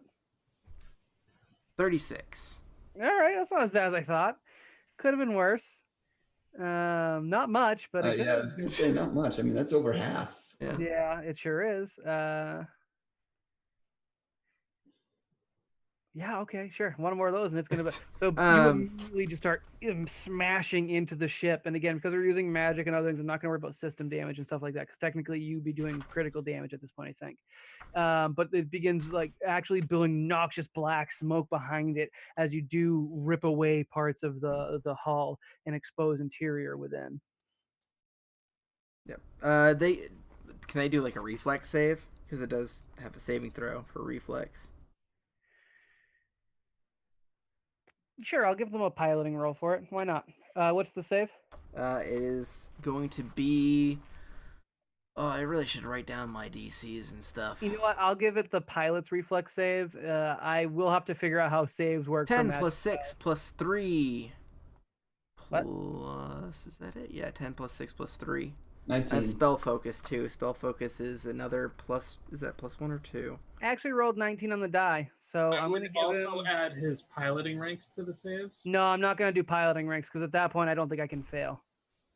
I'm just going to give it the pilot. Cool. Basically, he had a chance to like wiggle the controls and like partially avoid the damage from the magic. He managed to pull it off. And so Plus you were 1 doing- more for DC. Which was the total? 20. Yep. Yeah, I rolled a 19 on the die, and he had a reflex save of at least 3. So, in this particular one, he saved himself. Okay. So it was 36, right? Yep. What's half of 36? That's 13. 18. What? 18. 8. Okay, sure, whatever. Okay. Math. All right. So a glancing blow, still pretty solid. And after Seeker, it is Miller. Miller. Can't find my mouse. Miller. He's half blind right now. I'm more than half blind. This thing's fogged over like crazy. Can't find my my reticle. All right. Miller flies over to Dren with a beam sword in hand, just kind of casually stabs at the guy that's hacking away at him. So what do we say? It's Your gunnery check. So yeah, so plus just roll 15. d20 and see what happens first. All right, 21. 21. Yeah, that's enough. That's a Yeah, hit. so actually, like, not even looking, just kind of stabbing, says, "Oh, hey, bud, my name's Miller. How you doing? We've met before. Have we? Have we? I brought you to Sal. Oh, yeah. For some reason, it's somewhat of a blur. But hey, looks like you're gonna need a little bit of repair. Yeah. So if you're gonna have to, put in a little bit of overtime to help me out here. Is this not your prototype? It is not. This is a stolen prototype, my friend. Could use some work. I'll help you out. Good. All right. And as that exchange ends and all of the BSU mechs are destroyed, basically a call comes from the enemy ship through to you, Rye. You get a hail. You have the opportunity to hang up or answer the hail. I answer the hail. What do you say? How do you answer it? Okay. Papa Pete's Pizza Palace. Thank you. All right. And as the vid screen comes into play, you are met with a purple-skinned drow sitting in a captain's chair as black smoke and electric sparks shoot off behind him in the background. He's got neon orange hair done up more mohawky than yours, but similar with like the like shaved sides, and then like just the long neon orange hair. And he says, "Hey, I remember you. We met on Pistol once. You think we could be friends?" And you are face to face with Mister, who is the Drow associate of the Triumvirate, and specifically Derlith Gerson. You met him on Pistol, and Seeker bought drugs from him. Then later saw him on screen during the coup attempt that put Derlith Gerson in charge of the Border Space Union. He So- does have a real name somewhere about, but you guys knew him as Mister. So, in Oh, all Jason. cases, That's what his name, Jason. so in all cases, he's Mr. was a he, right? I know that's a dumb question. I remember there was a female guard with a weird name. Mister was a he, yes. Okay. So in all of these cases, he's on the opposite side, right? Of you, said, yes. yeah, okay. Specifically, All right, yes. just confirming. I gotta ask. Friendship, the friendship thing. Why? Well, you see, blowing up prematurely isn't really my style. I've heard otherwise. Sorry, what? Rumors. I've heard otherwise. Rumors everywhere. Mister always explodes early. Right. You're well known for the premature explosions. Frankly, it's kind of laughable, or at least that's what the rumor mill is. And I'm telling you this as a friend. Right. How expected of you. Right. I would like to formally surrender myself to Rise Rebellion. I think your whole thing is being called now, if I'm not mistaken. I've heard it called that. Asset. I have heard it called that. I'm gonna do a Is this a video call or an audio call? Video. Video. I'm gonna do a sense motive. Sure. So that is my macros are all screwed up. So Yeah, mine too. plus 10, and then do I have? Oh yeah, and plus. And then it's a 1d6 plus 1 on top of my 27. So 33. He's trying to weasel his way out of it. He definitely thinks highly of himself, but he's also looking for the first opportunity to make his escape. You're definitely getting the, yes, this is what I'm telling you, but not, I'm definitely hiding as much as I can. Yeah. Then what's the purple one again? Purple mech, that's Miller? No. Purple is, well, it's Seeker. That's Seeker. Oh, Take you, baby. Seeker, do you have the ability to like just completely immobilize that thing? I'm going to Maybe. argue that at this point, yes. Seeker, you'll be officially latched on because he paused basically to communicate, Nice. so we don't need to do any checks for that. And yeah, you can remove the engines. Ooh, All right. yeah. If Seeker can remove the engines and we can find a way to imprison him safely, if we think that we can do that, which I imagine we do, then we can take him on board and throw him in one of the lockups. Okay. Or improvise a lockup. So Sure, I say, yeah. So basically, you guys facilitate his transfer. It's peaceful. He's the only crew member aboard the ship. It looks like there was a couple other people, but they are deceased either from Seeker's magical attack or other means. It's not quite certain. And you bring on Mister, who goes by his official name, Remy Jason, and you stick him in a room that you guys convert quickly to a brig. And as you guys start approaching the station, you guys kind of land and do your job. You guys, your mechs board back into the Spirit of Shirket. You land on the asteroid. The facility, as you scan it for life signs, is apparently devoid, except for of workers. There seems to be no guards. It looks like the guards were all in the mechs that you guys just eliminated. There are slaves, basically slave work, people working mines, like deep, dark mines on this asteroid, which actually has some gravity and some atmosphere. It's almost as if they were terraforming it while working on it. And eventually you see, just quickly going through the records because you're not sure what you're looking for. One of the workers approaches you from the group when you've landed and kind of made your way into the area. They push back a flowing lock of hair and say, "Oi, oh boyos, I thought you would have been here much sooner for me. Oh, I'm a little disappointed it took this long, but as always, I'm glad to see you. And you have finally found Dustinian, Larissa's Wow. second in command. Only 8 months later, after the deal between Dren and Larissa. And that's what we will wrap up tonight's episode with, your reintroduction to Dustinian. Yay. Interesting you were sold because we saw you getting let go. Let go to the pirates who then betrayed what's his face and then sold him. Yeah, they betrayed Brawl. They betrayed Dren. Shut up. That was under Rourke. Rourke actually double dealed. Basically every deal that Dren made, Rourke broke. So they Like did a jerk. sell Dustinian. Yep. All right. Do you guys have anything last things you want to say before I wrap up and jump quickly to the after party?